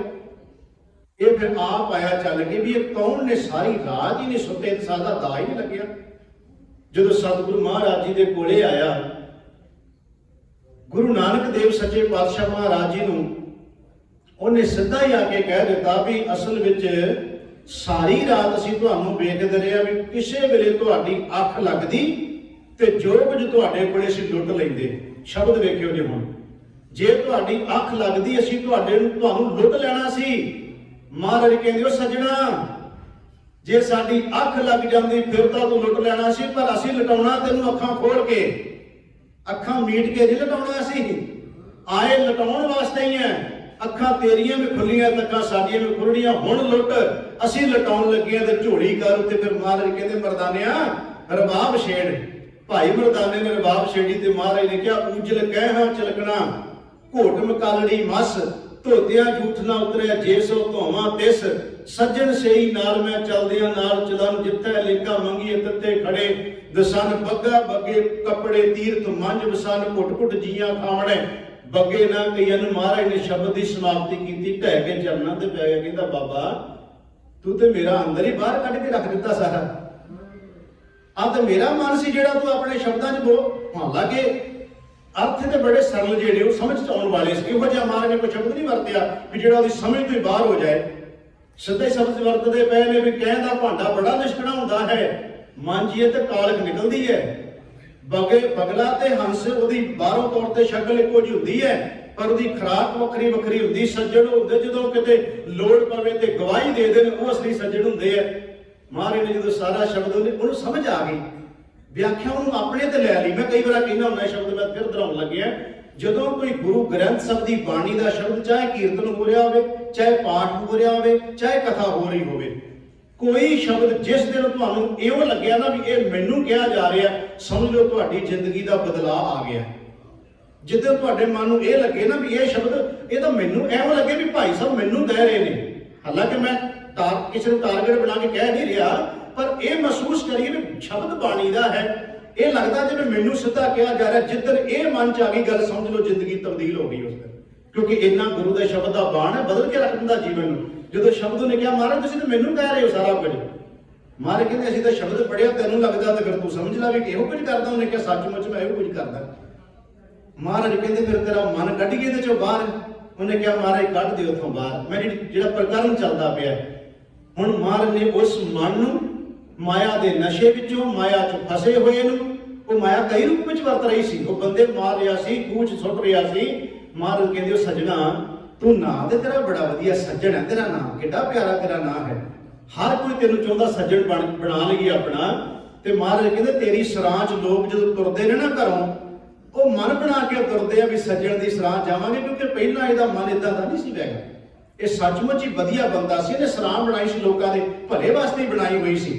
ਪਰ ਪਤਾ ਲੱਗਦਾ ਤਾਂ ਤੁਸੀਂ ਮਨ ਦੇ ਉੱਤੇ ਇਹਨੇ ਕਿੱਧਰ ਨੂੰ ਤੁਰ ਪੈਣਾ ਤੇ ਕੀ ਕਰ ਲੱਗ ਪੈਣਾ ਇਹਨੇ, ਉਹ ਉਲਟ ਰਸਤੇ ਤੇ ਪੈ ਗਿਆ ਸੀ। ਮਹਾਰਾਜ ਕਹਿੰਦੇ ਤੂੰ ਸੱਚਮੁੱਚ ਸੱਜਣ ਬਣ, ਤੇਰੀ ਸਰਾਂ ਆਪਾਂ ਧਰਮਸ਼ਾਲ 'ਚ ਤਬਦੀਲ ਕਰ ਦੇਣੀ। ਹੁਣ ਆਉਣਗੇ ਲੋਕ, ਹੁਣ ਉਹ ਡਰਨਗੇ ਨਹੀਂ ਵੀ ਅਸੀਂ ਮਾਰੇ ਜਾਣਾ ਹੈ। ਸੱਜਣਾ ਤੇਰੀ ਸਰਾਂ ਦੇ ਵਿੱਚ ਆ ਕੇ ਲੋਕ ਜਿੰਦੇ ਹੋਣਗੇ। ਜਿੰਦਾ ਹੋਣ ਦਾ ਮਤਲਬ ਬਾਹਰੀ ਤੌਰ ਤੇ ਮੁਰਦੇ ਨੂੰ ਜਿੰਦਾ ਕਰਨ ਦਾ ਮੈਂ ਜ਼ਿਕਰ ਨਹੀਂ ਕਰ ਰਿਹਾ, ਉਹਨਾਂ ਨੂੰ ਤੂੰ ਜਿੰਦੇ ਕਰ ਦੇਗਾ ਜਿਹਦੇ 'ਚ ਬਾਣੀ ਮਹਾਰਾਜ ਦੀ ਕਹਿ ਰਹੀ ਹੈ ਕਿ ਸੋ ਜੀਵਿਆ ਜਿਸ ਮਨ ਵਸਿਆ ਸੋਏ ਨਾਨਕ ਅਵਰ ਨਾ ਜੀਵੈ ਕੋਏ, ਜੇ ਜੀਵੈ ਪਤ ਲੱਤੀ ਜਾਏ ਸਭ ਹਰਾਮ, ਜੇਤਾ ਕਿਛ ਖਾਏ। ਜਾਂ ਮਹਾਰਾਜ ਦੀ ਬਾਣੀ 'ਚ ਮਹਾਰਾਜ ਕਹਿੰਦੇ ਅਤ ਸੁੰਦਰ ਕੁਲੀਨ ਚੰਦਰ ਮੁਖ ਗਿਆਨੀ ਧਨਵੰਤ, ਮ੍ਰਿਤਕ ਕਹੀਏ ਨਾਨਕਾ ਜੇ ਪ੍ਰੀਤ ਨਹੀਂ ਭਗਵੰਤ, ਉਹਨਾਂ ਮੁਰਦਿਆਂ ਨੂੰ ਜਾਣ ਦੇ ਦੇਗਾ। ਜਿਹਨੂੰ ਮਹਾਰਾਜ ਦੀ ਬਾਣੀ ਕਹਿੰਦੀ ਹੈ ਕਿ ਮਿਰਤਕ ਕੋ ਪਾਇਓ ਤਨ ਸਾਸਾ ਬਿਸ਼ਰ ਧਿਆਨ ਮਿਲਾਇਆ, ਪਸ਼ੂ ਪ੍ਰੇਤ ਮੁਕਤ ਪੈਸੋ ਤੇ ਹਰ ਨਾਮਾ ਮੁਖ ਗਾਇਆ ਪੂਰੇ ਗੁਰ ਕੀ ਦੇਖ ਵਡਾਈ। ਉੱਥੇ ਮਹਾਰਾਜ ਨੇ ਕਿਰਪਾ ਕੀਤੀ, ਗੁਰੂ ਨਾਨਕ ਦੇਵ ਸੱਚੇ ਪਾਤਸ਼ਾਹ ਜੀ ਨੇ ਇਹਦਾ ਮਨ ਜਿਹੜਾ ਸੀ ਸਾਧ ਸੰਗਤ, ਆਪਾਂ ਗੱਲ ਸ਼ੁਰੂ ਇੱਥੋਂ ਕੀਤੀ ਸੀ, ਇਹ ਫੁਰਨਿਆਂ ਦਾ ਸੰਗ੍ਰਹਿ ਹੈ। ਹੁਣ ਉਹ ਫੁਰਨੇ ਜਦੋਂ ਮਹਾਰਾਜ ਨੇ ਤਬਦੀਲ ਕਰ ਦਿੱਤੇ, ਹੁਣ ਉਹਦੇ ਹੀ ਅੰਦਰੋਂ ਫੁਰਨੇ ਕੀ ਉੱਠਦੇ ਨੇ। ਜਿਹੜਾ ਆਉਂਦਾ ਹੈ ਉਹਦੀ ਸਰਾਂ ਵਿੱਚ ਸਾਧ ਸੰਗਤ ਉਹਦਾ ਭਲਾ ਚਾਹੁੰਦਾ ਹੈ, ਉਹਦੀ ਹਰ ਤਰ੍ਹਾਂ ਕਰਕੇ ਸਹਾਇਤਾ ਕਰਦਾ ਹੈ। ਬਾਹਰੀ ਤੌਰ ਤੇ ਜੇ ਉਹਨੂੰ ਕਿਸੇ ਚੀਜ਼ ਦੀ ਜ਼ਰੂਰਤ ਹੈ, ਲੀੜੇ ਕੱਪੜੇ ਦੀ ਜ਼ਰੂਰਤ ਹੈ, ਧਨ ਦੌਲਤ ਦੀ ਜ਼ਰੂਰਤ ਹੈ, ਉਹ ਦਿੰਦਾ ਹੈ। ਇਹੋ ਕਹਿ ਲਓ ਕਿ ਮਨ ਦੀ ਖੁਰਾਕ ਵੀ ਮਿਲਣ ਲੱਗ ਪਈ ਤੇ ਤਨ ਦੀ ਖੁਰਾਕ ਵੀ ਮਿਲਣ ਲੱਗ ਪਈ। ਉਦੋਂ ਉਹ ਸਰਾਂ ਨਹੀਂ ਰਹਿ ਗਈ, ਉਹ ਧਰਮਸ਼ਾਲ ਬਣ ਗਈ ਗੁਰੂ ਦੇ ਜਾਣ ਕਰਕੇ। ਕਿਉਂਕਿ ਜਿੱਥੇ ਮਹਾਰਾਜ ਕਹਿੰਦੇ ਜਿੱਥੇ ਬਾਬਾ ਪੈਰ ਧਰੇ, ਭਾਈ ਗੁਰਦਾਸ ਦੇ ਬਚਨ, ਜਿੱਥੇ ਬਾਬਾ ਪੈਰ ਧਰੇ ਪੂਜਾ ਆਸਨ ਥਾਪਣ, ਉਹ ਜਗ੍ਹਾ ਪੂਜਣ ਯੋਗ ਹੋ ਗਈ। ਗੁਰੂ ਨਾਨਕ ਦੇਵ ਸੱਚੇ ਪਾਤਸ਼ਾਹ ਮਹਾਰਾਜ ਨੇ ਭਲਾ ਕੀਤਾ। ਤੇ ਮੈਂ ਬੇਨਤੀ ਕੀਤੀ, ਔਰ ਦੇਖੋ ਉਹਦੀ ਆਪਣੀ ਸਿਆਣਪ ਚਲਾਕੀ ਚਤਰਾਈ ਨਾਲ ਨਹੀਂ, ਗੁਰੂ ਦੀ ਇੱਕ ਸ਼ੈਨ ਕਿਰਪਾ ਕਰਨ ਦੇ ਨਾਲ ਉਹਦਾ ਮਨ ਇਹੋ ਜਿਹਾ ਮਹਾਰਾਜ ਨੇ ਬਾਹਰ ਕੱਢਿਆ ਕਿ ਉਹਦਾ ਮਨ ਹੁਣ ਜਿੱਦ ਅਸੀਂ ਕਈ ਵਾਰ ਕਹਿੰਦੇ ਹਾਂ ਇਹ ਸ਼ਬਦ ਕਈ ਕਿਸੇ ਨਾਲ ਜੋੜਦੇ, ਕੋਈ ਕਿਸੇ ਨਾਲ ਜੋੜਦਾ ਵੀ ਰੱਬ ਦਾ ਕੀ ਪਾਉਣਾ, ਇਧਰੋਂ ਪੁੱਟਣਾ ਤੇ ਇਧਰ ਲਾਉਣਾ। ਇਹਨੂੰ ਕੋਈ ਕਿਸੇ ਭਗਤ ਨਾਲ ਜੋੜਦਾ, ਕਿਸੇ ਨਾਲ ਜੋੜਦਾ, ਕਿਉਂਕਿ ਇਹਦੇ ਬਾਰੇ ਕੋਈ ਪੱਕਾ ਨਹੀਂ ਕਲੀਅਰ ਵੀ ਅਕੀਦਾ ਲਿਖਿਆ ਹੋਇਆ ਹੈ, ਪਰ ਇਹਨੂੰ ਵੱਖ-ਵੱਖ ਜੋੜਿਆ ਜਾਂਦਾ। ਚਲੋ ਆਪਾਂ ਸਿਰਫ ਇਹਦੇ ਤੋਂ ਤੱਤ ਲੈਣਾ ਹੈ। ਇਹ ਲੱਗਦੀ ਬੜੀ ਸੌਖੀ ਜੀ ਗੱਲ ਹੀ ਹੈ, ਕਿੱਡੀ ਔਖੀ ਹੈ। ਰੱਬ ਦਾ ਕੀ ਪਾਉਣਾ, ਆਮ ਹੀ ਕਹਿਣਗੇ ਰੱਬ ਦਾ ਕੀ ਪਾਉਣਾ, ਇਧਰੋਂ ਪੁੱਟਣਾ ਤੇ ਇਧਰ ਲਾਉਣਾ। ਤੇ ਕਈ ਵਾਰ 100 ਸਾਲ ਵੀ ਨਿਕਲ ਜਾਂਦਾ, ਇਧਰੋਂ ਪੁੱਟੇ ਨਹੀਂ ਜਾਂਦਾ, ਉਧਰ ਲੱਗਦਾ ਹੀ ਨਹੀਂ। ਕਹਿ ਬੰਦੇ ਨੇ ਵੀ ਕਿੰਨਾ ਕੁ ਕਿਤੇ ਫਰਕ ਹੈ। ਤੇ 100 ਸਾਲ ਭੋਗ ਕੇ ਵੀ ਉਹ ਮਨ ਤੇ ਉੱਥੇ ਦਾ ਉੱਥੇ ਹੀ ਖੜਾ ਹੈ। ਤੇ ਜਿਨ੍ਹਾਂ ਨੂੰ ਪਤਾ ਆ ਕੇ ਲੱਗ ਗਿਆ, ਸਮਝ ਲੱਗ ਗਈ, ਉਹ ਤੇ 6 ਸਾਲ ਦੀ ਉਮਰ ਵਿੱਚ ਹੀ ਇਧਰੋਂ ਪੁੱਟ ਕੇ ਇਧਰ ਲਾ ਗਿਆ। ਤੇ ਇਹੋ ਜਿਹਾ ਲਾ ਗਏ ਕਿ ਸੱਚ ਕੋ ਮਿਟਾਓਗੇ ਤਾਂ ਮਿਟੋਗੇ ਜਹਾਨ ਸੇ। ਉਹ 6 ਤੇ 7 ਸਾਲ ਦੀ ਉਮਰ ਵਾਲੇ ਕਹਿ ਗਏ, ਜਿਨ੍ਹਾਂ ਦਾ ਅਸੀਂ ਅਗਲੀਆਂ ਵੀਕਾਂ ਦੇ ਵਿੱਚ ਦਿਨ ਮਨਾਵਾਂਗੇ, ਸ਼ਹੀਦੀ ਦਿਹਾੜੇ ਆਉਣੇ ਆ, ਮੈਂ ਇਸ਼ਾਰਾ ਉਧਰ ਨੂੰ ਕਰ ਰਿਹਾ। ਉਹਨਾਂ ਦੀ ਉਮਰ 6 ਤੇ 7 ਜਾਂ 9 ਸਾਲ ਹੈ। ਤੇ ਦੂਸਰੇ ਬੰਨੇ ਹਰਨਾਕਸ਼ ਵਰਗੇ 80 ਸਾਲ 100 ਸਾਲ ਭੋਗ ਕੇ ਚਲੇ ਗਏ। ਉਹਨਾਂ ਨੂੰ ਸਮਝ ਹੀ ਨਾ ਆਈ, ਪੁੱਤ ਨੂੰ ਕਹਿੰਦਾ ਮੈਂ ਹੀ ਰੱਬ ਹਾਂ।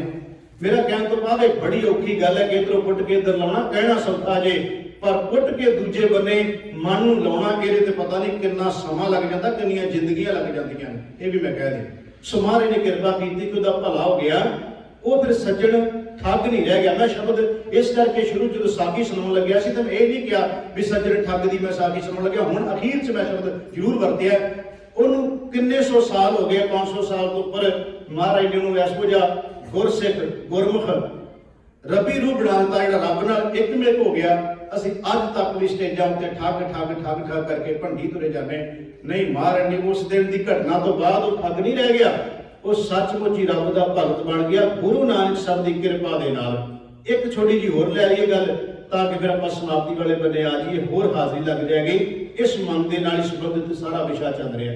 ਸਤਿਗੁਰੂ ਗੁਰੂ ਨਾਨਕ ਦੇਵ ਸੱਚੇ ਪਾਤਸ਼ਾਹ ਮਹਾਰਾਜ ਜੀ ਜਾਂਦੇ ਹੈ। ਧੰਨ ਗੁਰੂ ਨਾਨਕ ਦੇਵ ਸੱਚੇ ਪਾਤਸ਼ਾਹ ਜਦੋਂ ਭਾਈ ਲਾਲੋ ਦੇ ਘਰੇ ਜਾਂਦੇ ਆ, ਇਹ ਵੀ ਹੁਣ ਦੇਖਿਓ ਆਪਾਂ ਮਨ ਦੇ ਉੱਤੇ ਬੋਲ ਰਹੇ ਹਾਂ। ਗੁਰੂ ਨਾਨਕ ਦੇਵ ਸੱਚੇ ਪਾਤਸ਼ਾਹ ਭਾਈ ਲਾਲੋ ਦੇ ਘਰੇ ਗਏ। ਭਾਈ ਲਾਲੋ ਗੁਰੂ ਨਾਨਕ ਸਾਹਿਬ ਮਹਾਰਾਜ ਜੀ ਵਾਸਤੇ ਪ੍ਰਸ਼ਾਦਾ ਤਿਆਰ ਕਰ ਰਿਹਾ, ਛਕਾ ਰਿਹਾ। ਇਸੇ ਹੀ ਨਗਰ ਵਿੱਚ ਮਲਕ ਭਾਗੋ ਹੈ। ਉਹਦਾ ਮਨ ਕਿਤੇ ਹੋਰ ਹੈ ਤੇ ਲਾਲੋ ਦਾ ਮਨ ਕਿਤੇ ਹੋਰ ਹੈ। ਜਿੱਥੇ ਲਾਲੋ ਦਾ ਮਨ ਹੈ ਉੱਥੇ ਗੁਰੂ ਨਾਨਕ ਪਹੁੰਚ ਗਿਆ, ਜਿਹਦਾ ਮਨ ਕਿਤੇ ਹੋਰ ਸੀ ਉੱਥੇ ਗੁਰੂ ਨਾਨਕ ਦੂਰ ਚਲਿਆ ਗਿਆ। ਪਰ ਗਏ ਨਹੀਂ, ਉਹਦਾ ਮਨ ਫਿਰ ਨੇੜੇ ਲਿਆਉਣਾ ਹੈ। ਉਹਨੇ ਬੜੇ ਸਨੇਹ ਭੇਜੇ ਮਹਾਰਾਜ ਨੂੰ ਕਿ ਮੇਰੇ ਘਰ ਜਾਓ, ਇੱਥੇ ਤੇ ਇੰਨਾ ਕੁਝ ਹੈ, ਮੇਰੇ ਖੀਰ ਕੂੜੇ ਆਦਿ ਕਈ ਕੁਝ ਤਿਆਰ ਰੱਖਿਆ ਮਹਾਰਾਜ ਵਾਸਤੇ। ਗੁਰੂ ਨਾਨਕ ਸਾਹਿਬ ਜਾਂਦੇ ਨਹੀਂ। ਜਿਆਦੇ ਸੱਦੇ ਆਉਣ ਤੋਂ ਬਾਅਦ ਮਹਾਰਾਜ ਜਦੋਂ ਚਲੇ ਜਾਂਦੇ ਹੈ, ਕਿਉਂਕਿ ਜਾਣਾ ਤੇ ਸੀ ਉਹਦਾ ਭਲਾ ਕਰਨ, ਮਹਾਰਾਜ ਭਾਈ ਲਾਲੋ ਨੂੰ ਵੀ ਨਾਲੇ ਚੱਲ ਲੈ ਗਏ। ਉੱਥੇ ਮਲਕ ਭਾਗੋ ਕਹਿੰਦਾ ਮਹਾਰਾਜ ਗੁਰੂ ਨਾਨਕ ਦੇਵ ਸੱਚੇ ਪਾਤਸ਼ਾਹ ਨੂੰ ਕਿ ਬਾਬਾ ਤੂੰ ਜਿਹਦੇ ਘਰੇ ਆਇਆ ਉਹਦੇ ਤੈਨੂੰ ਮਿਲਿਆ ਕੀ? ਉੱਥੋਂ ਸੁੱਕੀ ਰੋਟੀ ਮਿਲ ਗਈ, ਹੋ ਗਈ ਕਿ ਸਾਗ ਉਹਦੇ ਵਿੱਚ ਲੂਣ ਤੇ ਪਤਾ ਨਹੀਂ ਘਿਓ ਪਾਇਆ ਕਿ ਨਹੀਂ ਪਾਇਆ। ਇੱਕ ਸੁੱਕੀ ਰੋਟੀ ਦੇ ਬਦਲੇ ਉੱਥੇ ਚਲੇਗਾ, ਛੰਨ 'ਚ ਬੈਠਾ ਹੋਏਗਾ ਤੇ ਜਿਹੜਾ ਮੰਜਾ ਬਿਸਤਰਾ ਉਹਨੂੰ ਤੈਨੂੰ ਦਿੱਤਾ ਹੋਵੇਗਾ ਉਹ ਵੀ ਕਿਹੜਾ ਏਡਾ ਵਧੀਆ ਹੋਣਾ। ਮੇਰੇ ਘਰ 'ਚ ਦੇਖ ਇੱਧਰ ਪਲੰਗ ਬਣੇ ਪਏ, ਵਿਛੇ ਪਏ ਨੇ, ਮਾਲ ਕੂੜੀਆਂ ਚੱਲਦੇ ਪਏ ਨੇ, ਖੀਰਾਂ ਚੱਲਦੀਆਂ ਪਈਆਂ। ਆਹ ਦੇਖ ਕਿੰਨੇ ਧਰਮਾਤਮਾ ਲੋਕ ਆਏ ਨੇ। ਇਹ ਧਰਮੀ ਲੋਕ ਵੀ ਆਏ, ਦੂਜੇ ਵੀ ਆਏ, ਜਿਹੜੇ ਇੰਨੇ ਜਣੇ ਆਏ ਨੇ। ਗੁਰੂ ਨਾਨਕ ਦੇਵ ਸੱਚੇ ਪਾਤਸ਼ਾਹ ਮਹਾਰਾਜ ਜੀ ਨੇ ਕਿਹਾ, ਇਹ ਗੁਰੂ ਨਾਨਕ ਸਾਹਿਬ ਹੀ ਕਹਿ ਸਕਦੇ ਆ ਗੁਰਮੁਖੋ। ਗੁਰੂ ਨਾਨਕ ਦੇਵ ਸੱਚੇ ਪਾਤਸ਼ਾਹ ਮਹਾਰਾਜ ਨੇ ਕਿਹਾ ਮਲਕ ਭਾਗੋ ਇਹ ਠੀਕ ਹੈ, ਜਿਹੜੇ ਆਏ ਨੇ ਛਾਕੇ ਖਾ ਕੇ ਤੁਰ ਜਾਣਗੇ, ਪਰ ਤੈਨੂੰ ਇਹ ਕਿਸੇ ਦੀ ਤਰ੍ਹਾਂ ਮਨ ਜਿਹੜਾ ਫਸਿਆ ਹੋਇਆ ਨਾ ਤੇਰਾ, ਉਹ ਕੱਢਣ ਵਾਸਤੇ ਯਤਨ ਕੋਈ ਨਹੀਂ ਕਰ ਰਿਹਾ। ਬਾਣੀ ਦੇ ਚਲੋ ਬਚਨ ਸਾਹਮਣੇ ਆ ਗਿਆ ਵੀ ਕਿਉਂ ਨਹੀਂ ਯਤਨ ਹੋ ਰਿਹਾ, ਕਰ ਕਿਉਂ ਨਹੀਂ ਰਹੇ। ਮਾਰੇ ਕਹਿੰਦੇ ਜੋਗੀ ਜੰਗਮ ਸੰਨਿਆਸੀ ਭੁੱਲੇ, ਇਹ ਤਿੰਨੇ ਧਾਰਮਿਕ ਲੋਕ ਨੇ ਨਾ। ਜੋਗੀ ਜੰਗਮ ਸੰਨਿਆਸੀ ਭੁੱਲੇ, ਜੈਨੀਆਂ ਦਾ ਮਤ, ਜੋਗੀਆਂ ਦਾ ਆ ਗਿਆ, ਸੰਨਿਆਸੀ ਆ ਗਏ। ਹੁਣ ਤਿੰਨੋਂ ਤਾਂ ਧਰਮੀ ਬੰਦੇ ਮੰਨੇ ਜਾਂਦੇ ਆ, ਪਰ ਮਹਾਰਾਜ ਇਹਨਾਂ ਨੂੰ ਕੀ ਕਹਿ ਰਹੇ ਨੇ? ਜੋਗੀ ਜੰਗਮ ਸੰਨਿਆਸੀ ਭੁੱਲੇ। ਤੇ ਨਹੀਂ ਮਹਾਰਾਜ ਕਹਿੰਦੇ ਅਹੰਕਾਰ ਬਹੁ ਗਰਭ ਵਧਾਇਆ। ਇਹਨਾਂ ਦੇ ਅੰਦਰ ਅਹੰਕਾਰ ਹਉਮੈ ਬਹੁਤ ਜ਼ਿਆਦਾ ਵੱਧ ਗਈ। ਕਿਉਂ ਵੱਧ ਗਈ? ਕਿਉਂਕਿ ਇਸ ਗੱਲ ਦਾ ਹੀ ਮਾਨ ਕਰੀ ਜਾਂਦੇ ਆ ਵੀ ਅਸੀਂ ਤਾਂ ਜੀ ਨਰਲੇ ਭਾਜੀ ਮਾਇਆ ਤੋਂ, ਅਸੀਂ ਤਾਂ ਨਰਲੇ ਮਾਰ ਕੇ ਇਸ ਦੇ ਹੰਕਾਰ ਕਰੀ ਬੈਠੇ ਨੇ। ਇਹ ਵੀ ਇਹਦੇ ਤੋਂ ਦੂਰ ਨਹੀਂ ਹੋਏ। ਉੱਥੇ ਮਹਾਰਾਜ ਕਹਿੰਦੇ ਨੇ ਮਲਕ ਭਾਗੋ ਜੋ ਕੋਈ ਤੂੰ ਤਿਆਰ ਕੀਤਾ ਹੈ ਅਸਲ ਵਿੱਚ ਸੱਚ ਕਰਕੇ ਜਾਣੇਂਗੇ ਸਾਰਾ ਕੁਝ ਤਿਆਰ ਤੂੰ ਕਿਵੇਂ ਕੀਤਾ, ਕਿੱਥੋਂ ਲਿਆਂਦਾ ਸਾਰਾ ਕੁਝ।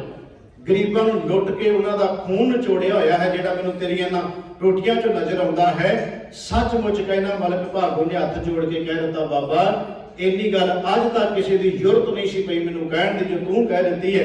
ਮਹਾਰਾਜ ਕਹਿੰਦੇ ਮੈਂ ਤੇਰਾ ਭਲਾ ਕਰਨ ਆਇਆ ਮਲਕ ਭਾਗੋ, ਮੈਂ ਤੇਰਾ ਭਲਾ ਕਰਨ ਆਇਆ। ਉਹ ਵੈਦ ਹੀ ਕਾਹਦਾ ਹੋਇਆ ਜਿਹੜਾ ਮਰੀਜ਼ ਨੂੰ ਦੱਸੇ ਹੀ ਨਾ ਵੀ ਤੇਰੀ ਬਿਮਾਰੀ ਇੰਨੀ ਵੱਧ ਗਈ ਹੈ, ਇੱਥੋਂ ਤੱਕ ਪਹੁੰਚ ਗਿਆ ਵੀ ਹੁਣ ਇਹਦਾ ਆਪਰੇਸ਼ਨ ਕਰਨਾ ਪੈਣਾ, ਨਹੀਂ ਤੇ ਯਤਨ ਕੋਈ ਨਹੀਂ ਹੋਣਾ, ਹੋਰ ਕਰਨਾ ਪੈਣਾ ਹੀ। ਤੇ ਜਿਹੜਾ ਡਾਕਟਰ ਇਹ ਡਰੀ ਜਾਵੇ ਵੀ ਮੈਂ ਜਿਹਨੂੰ ਕਹਿ ਦਿੱਤਾ ਤੇ ਇਹ ਨਾ ਹੋਵੇ ਵੀ ਇੱਕ ਮੇਰੇ ਤੋਂ ਇਲਾਜ ਨਾ ਕਰਾਵੇ, ਉਹ ਡਾਕਟਰ ਕਹਦਾ ਹੋਇਆ। ਤੇ ਮਰੀਜ਼ ਵੀ ਉਹਦਾ ਭਲਾ ਕਿਵੇਂ ਹੋਏਗਾ ਜਿਹਤੋਂ ਲਗਾ ਰੱਖੇ ਡਾਕਟਰ। ਮਹਾਰਾਜ ਗੁਰੂ ਨਾਨਕ ਸਾਹਿਬ ਉਹ ਵੈਦ ਨੇ, ਵੈਦਾਂ ਦੇ ਵੈਦ ਨੇ। ਜਦੋਂ ਬਿਮਾਰੀ ਬੰਦੇ ਦੀ ਵੱਧ ਜਾਂਦੀ ਹੈ ਮਹਾਰਾਜ ਕਹਿੰਦੇ ਮੈਂ ਤੇਰੀ ਬਿਮਾਰੀ ਦਾ ਇਲਾਜ ਕਰਨ ਆਇਆ ਹਾਂ, ਘਬਰਾ ਨਾ, ਇਹੋ ਜਿਹਾ ਇਲਾਜ ਕਰਾਂਗਾ ਮੁੜ ਕੇ ਤੈਨੂੰ ਇਹ ਜ਼ਖਮ ਹੋਣਾ ਹੀ ਨਹੀਂ ਤੇ ਮੁੜ ਕੇ ਬਿਮਾਰੀ ਆਉਣੀ ਨਹੀਂ ਤੇਰੇ ਉੱਤੇ। ਮਹਾਰਾਜ ਨੇ ਇਹੋ ਜਿਹੀ ਕਿਰਪਾ ਕੀਤੀ ਜਿਹੜਾ ਮਲਕ ਭਾਗੋ ਕਿਸੇ ਹੋਰ ਰੂਪ ਵਿੱਚ ਜਾਣਿਆ ਜਾਂਦਾ ਸੀ। ਗੁਰੂ ਨਾਨਕ ਸਾਹਿਬ ਕਹਿੰਦੇ ਹੋ ਮਲਕ ਭਾਗੋ ਇਹ ਦਸ਼ਾ ਨਵਾਂ ਦੀ ਕਿਰਤ ਕਰਕੇ ਆਪਣਾ ਵੀ ਭਲਾ ਕਰਦੇ ਆ, ਜਿਹੜੇ ਤੇਰੇ ਨਾਲ ਲੋਕ ਇਹਨਾਂ ਦਾ ਵੀ ਭਲਾ ਤੂੰ ਕਰ ਦੇਂਗਾ। ਭਾਈ ਲਾਲੋ ਨੂੰ ਜਿਹਨੂੰ ਤੂੰ ਗਰੀਬ ਕਹਿ ਰਿਹਾ ਕਿ ਇਹਨਾਂ ਦੇ ਘਰ 'ਚ ਕੁਝ ਨਹੀਂ, ਇਹਦੇ ਹਿਰਦੇ 'ਚ ਪਰਮਾਤਮਾ ਦਾ ਨਾਮ ਵਸਦਾ ਹੈ। ਇਹਦੇ ਹਿਰਦੇ 'ਚ ਪ੍ਰਭੂ ਦਾ ਨਾਮ ਹੈ। ਤੁਸੀਂ ਬੈਠ ਕੇ ਤੇਰੇ ਕੋਲੇ ਬਹੁਤ ਕੁਝ ਹੈ, ਲਾਲੋ ਕੋਲੇ ਦੁਨਿਆਵੀ ਤੌਰ ਤੇ ਕੁਝ ਨਹੀਂ, ਦੋਨੋਂ ਮਿਲ ਕੇ ਗੁਰੂ ਨਾਨਕ ਸਾਹਿਬ ਕਹਿੰਦੇ ਦੁਨੀਆ ਦਾ ਭਲਾ ਕਰੋ, ਤੁਹਾਡਾ ਵੀ ਹੋ ਜਾਏਗਾ। ਇਹ ਵੇਖੋ ਮਹਾਰਾਜ ਦਾ ਤਰੀਕਾ ਕਿੰਨਾ ਵਧੀਆ ਸੀ। ਇੱਕ ਦੇ ਕੋਲੇ ਕੁਝ ਨਹੀਂ ਹੈ ਤੇ ਇੱਕ ਦੇ ਕੋਲੇ ਕੁਝ ਹੈ, ਦੋਨੋਂ ਮਿਲ ਜਾਣ ਤੇ ਸਮਾਜ ਨੂੰ ਕਿੰਨਾ ਕੁਝ ਦਿੱਤਾ ਜਾ ਸਕਦਾ ਹੈ। ਮਹਾਰਾਜ ਕਹਿੰਦੇ ਤੇਰੇ ਕੋਲੇ ਬਹੁਤ ਕੁਝ ਹੈ ਤੇ ਲਾਲੋ ਦੇ ਕੋਲੇ ਰੱਬ ਦੀ ਕਿਰਪਾ ਹੈ, ਦੋਵੇਂ ਜਾਣੇ ਜੁੜ ਜਾਓ, ਤੇਰੇ ਤੇ ਵੀ ਕਿਰਪਾ ਹੋ ਜਾਏਗੀ, ਤੂੰ ਵੀ ਭਲਾ ਕਰ, ਆਪਣਾ ਵੀ ਤੇ ਜਗਤ ਦਾ ਵੀ ਭਲਾ ਹੋ ਜਾਏਗਾ। ਗੁਰੂ ਨਾਨਕ ਸੱਚੇ ਪਾਤਸ਼ਾਹ ਮਲਕ ਭਾਗੋ ਨੂੰ ਉਤਾਰਿਆ ਤੇ ਭਾਈ ਲਾਲੋ ਨੂੰ ਉਤਾਰਿਆ। ਮੈਂ ਤਾਂ ਬੇਨਤੀ ਕਰ ਰਿਹਾ ਕਿ ਪ੍ਰਕਰਮ ਚੱਲ ਰਿਹਾ ਸੀ, ਸਮਾਪਤੀ ਕਰਨ ਲੱਗਿਆ ਕਿ ਮਨ ਮਾਇਆ ਮੈਂ ਫੱਦ ਰਹੇ ਬਿਸਰਿਓ ਗੋਬਿੰਦ ਨਾਮ, ਕਹੋ ਨਾਨਕ ਬਿਨ ਹਰਿ ਭਜਨ ਜੀਵਨ ਕੌਣੇ ਕਾਮ। ਦੂਸਰੇ ਚ ਮਹਾਰਾਜ ਕਹਿੰਦੇ ਨੇ ਕਿ ਪ੍ਰਾਨੀ ਰਾਮ ਨ ਚੇਤਈ, ਮਦ ਮਾਇਆ ਕੈ ਅੰਧ, ਕਹੋ ਨਾਨਕ ਹਰਿ ਭਜਨ ਬਿਨ ਪਰਤ ਤਾਹੇ ਜਮ ਫੰਦ। ਜੇ ਤੂੰ ਰੱਬ ਵਾਲੇ ਬੰਨੇ ਤੋਂ ਭੁੱਲਿਆ ਰਿਹਾ ਤੇ ਮਨ ਤੇਰਾ ਕਿਤੇ ਹੋਰ ਹੀ ਤੁਰਿਆ ਰਿਹਾ ਤੇ ਜਮਾਂ ਦੀ ਫਾਹੀ ਤੋਂ ਤੂੰ ਬਚ ਨਹੀਂ ਸਕੇਗਾ। ਜੇ ਬਚਣਾ ਤੇ ਮਹਾਰਾਜ ਕਹਿੰਦੇ ਇੱਕ ਕੰਮ ਕਰ, ਜੈ ਸਾਧੂ ਗੋਬਿੰਦ ਭਜਨ ਕੀਰਤਨ ਨਾਨਕ ਨੀਤ ਨਾ ਹੋਣਾ, ਤੂੰ ਰਹਿ ਛੁਟੈ ਨਿਕਟ ਨਾ ਜਾਇਓ ਦੂਤ। ਇਹਨਾਂ ਤੋਂ ਬਚਣ ਲਈ ਇੱਕੋ ਹੀ ਤਰੀਕਾ ਸਾਧ ਸੰਗਤ, ਵਾਹਿਗੁਰੂ ਦਾ ਨਾਮ, ਪਰਮੇਸ਼ਰ ਦੀ ਸਿਫਤ ਸਲਾਹ, ਇਹ ਜੇ ਕਰਦੇ ਰਹਾਂਗੇ ਤੇ ਜੀਵਨ ਸਫਲਾ ਹੋ ਜਾਏਗਾ। ਜਿਸ ਵਾਸਤੇ ਆਏ ਆ ਮਹਾਰਾਜ ਕਹਿੰਦੇ ਨੇ ਕਿ ਜਾਪੋ ਆਏ ਸੋਈ ਵਿਹਾਜ, ਜੋ ਕਰਨ ਵਾਸਤੇ ਆਏ ਉਹ ਵਿਹਾਜੀਏ ਦਿਨ ਰਾਤ। ਤੇ ਜੇ ਵਿਹਾਜਦੇ ਰਹਾਂਗੇ ਤੇ ਫਿਰ ਕੀ ਹੋਏਗਾ? ਮਹਾਰਾਜ ਕਹਿੰਦੇ ਨੇ ਕਿ ਵਣਜ ਕਰੋ ਵਣਜਾਰਿਓ ਵੱਖਰ ਲਿਓ ਸੰਭਾਲ, ਤੈਸੀ ਵਸਤ ਵਸਾਈਏ ਜੈਸੀ ਨਿਭੈ ਨਾਲ। ਉਹ ਨਾਲ ਹੀ ਗੁਣ ਚਲੇ ਜਾਣਗੇ, ਸਾਡੇ ਖਤਮ ਨਹੀਂ ਹੋਣੇ, ਉਹ ਨਾਲ ਚੱਲਣਗੇ ਗੁਣ ਸਾਰੇ ਜਿਹੜੇ ਆ। ਵਾਹਿਗੁਰੂ ਕਿਰਪਾ ਕਰੇ, ਗਰੀਬ ਨਿਵਾਸ ਸੱਚੇ ਪਾਤਸ਼ਾਹ। ਆਪ ਸੰਗਤ ਦਾ ਬਹੁਤ ਬਹੁਤ ਧੰਨਵਾਦ। ਤੁਸੀਂ ਬੜੇ ਪਿਆਰ ਨਾਲ ਗੁਰੂ ਚਰਨਾਂ 'ਚ ਬੈਠ ਕੇ ਸਤਿਗੁਰੂ ਜੀ ਦੀ ਵਡਿਆਈ ਸਿਫਤ ਸਲਾਹ ਸਰਵਣ ਕੀਤੀ ਹੈ। ਆਪ ਸੰਗਤ ਦਾ ਬਹੁਤ ਬਹੁਤ ਧੰਨਵਾਦ। ਸਮੁੱਚੇ ਜਿਹੜੇ ਅੱਜ ਦਾ ਜਿੰਨਾ ਵੀ ਪ੍ਰੋਗਰਾਮ ਹੈ, ਸਾਡੇ ਬਹੁਤ ਹੀ ਸਤਿਕਾਰਯੋਗ ਸਰਦਾਰ ਬਲਵੰਤ ਸਿੰਘ ਜੀ ਤੇ ਉਹਨਾਂ ਦੀ ਸਮੁੱਚੀ ਟੀਮ ਹੈ। ਕਿਉਂਕਿ ਮੈਂ ਉਹਨਾਂ ਦਾ ਤਾਂ ਨਾਂ ਲੈ ਰਿਹਾ ਕਿਉਂਕਿ ਸਾਰੇ ਸਮੁੱਚੀ ਉਹਨਾਂ ਦੀ ਟੀਮ ਹੈ, ਮੈਂ ਇਕੱਲੇ ਨੌਜਵਾਨ ਦਾ ਨਾਂ ਨਹੀਂ ਲੈ ਰਿਹਾ, ਕਾਫੀ ਵੱਡੀ ਗਿਣਤੀ 'ਚ ਨੇ ਔਰ ਮੇਰੇ ਇਲਾਕੇ ਦੇ ਨੇ, ਪੱਟੀ ਦੇ ਨੇੜੇ ਸਾਰੇ ਨਗਰ ਪਿੰਡ ਨੇ। ਤੇ ਇਹਨਾਂ ਨੇ ਇਹ ਪ੍ਰੋਗਰਾਮ ਜਿਹੜਾ ਹੈ ਹਰ ਸਾਲ ਗੁਰੂ ਸਾਹਿਬ ਜੀ ਦੇ ਪ੍ਰਕਾਸ਼ ਪੁਰਬ ਨੂੰ ਮਨਾਉਣ ਲਈ ਇਹ ਸੇਵਾ ਲੈ ਲਈ ਇਹਨਾਂ ਨੇ।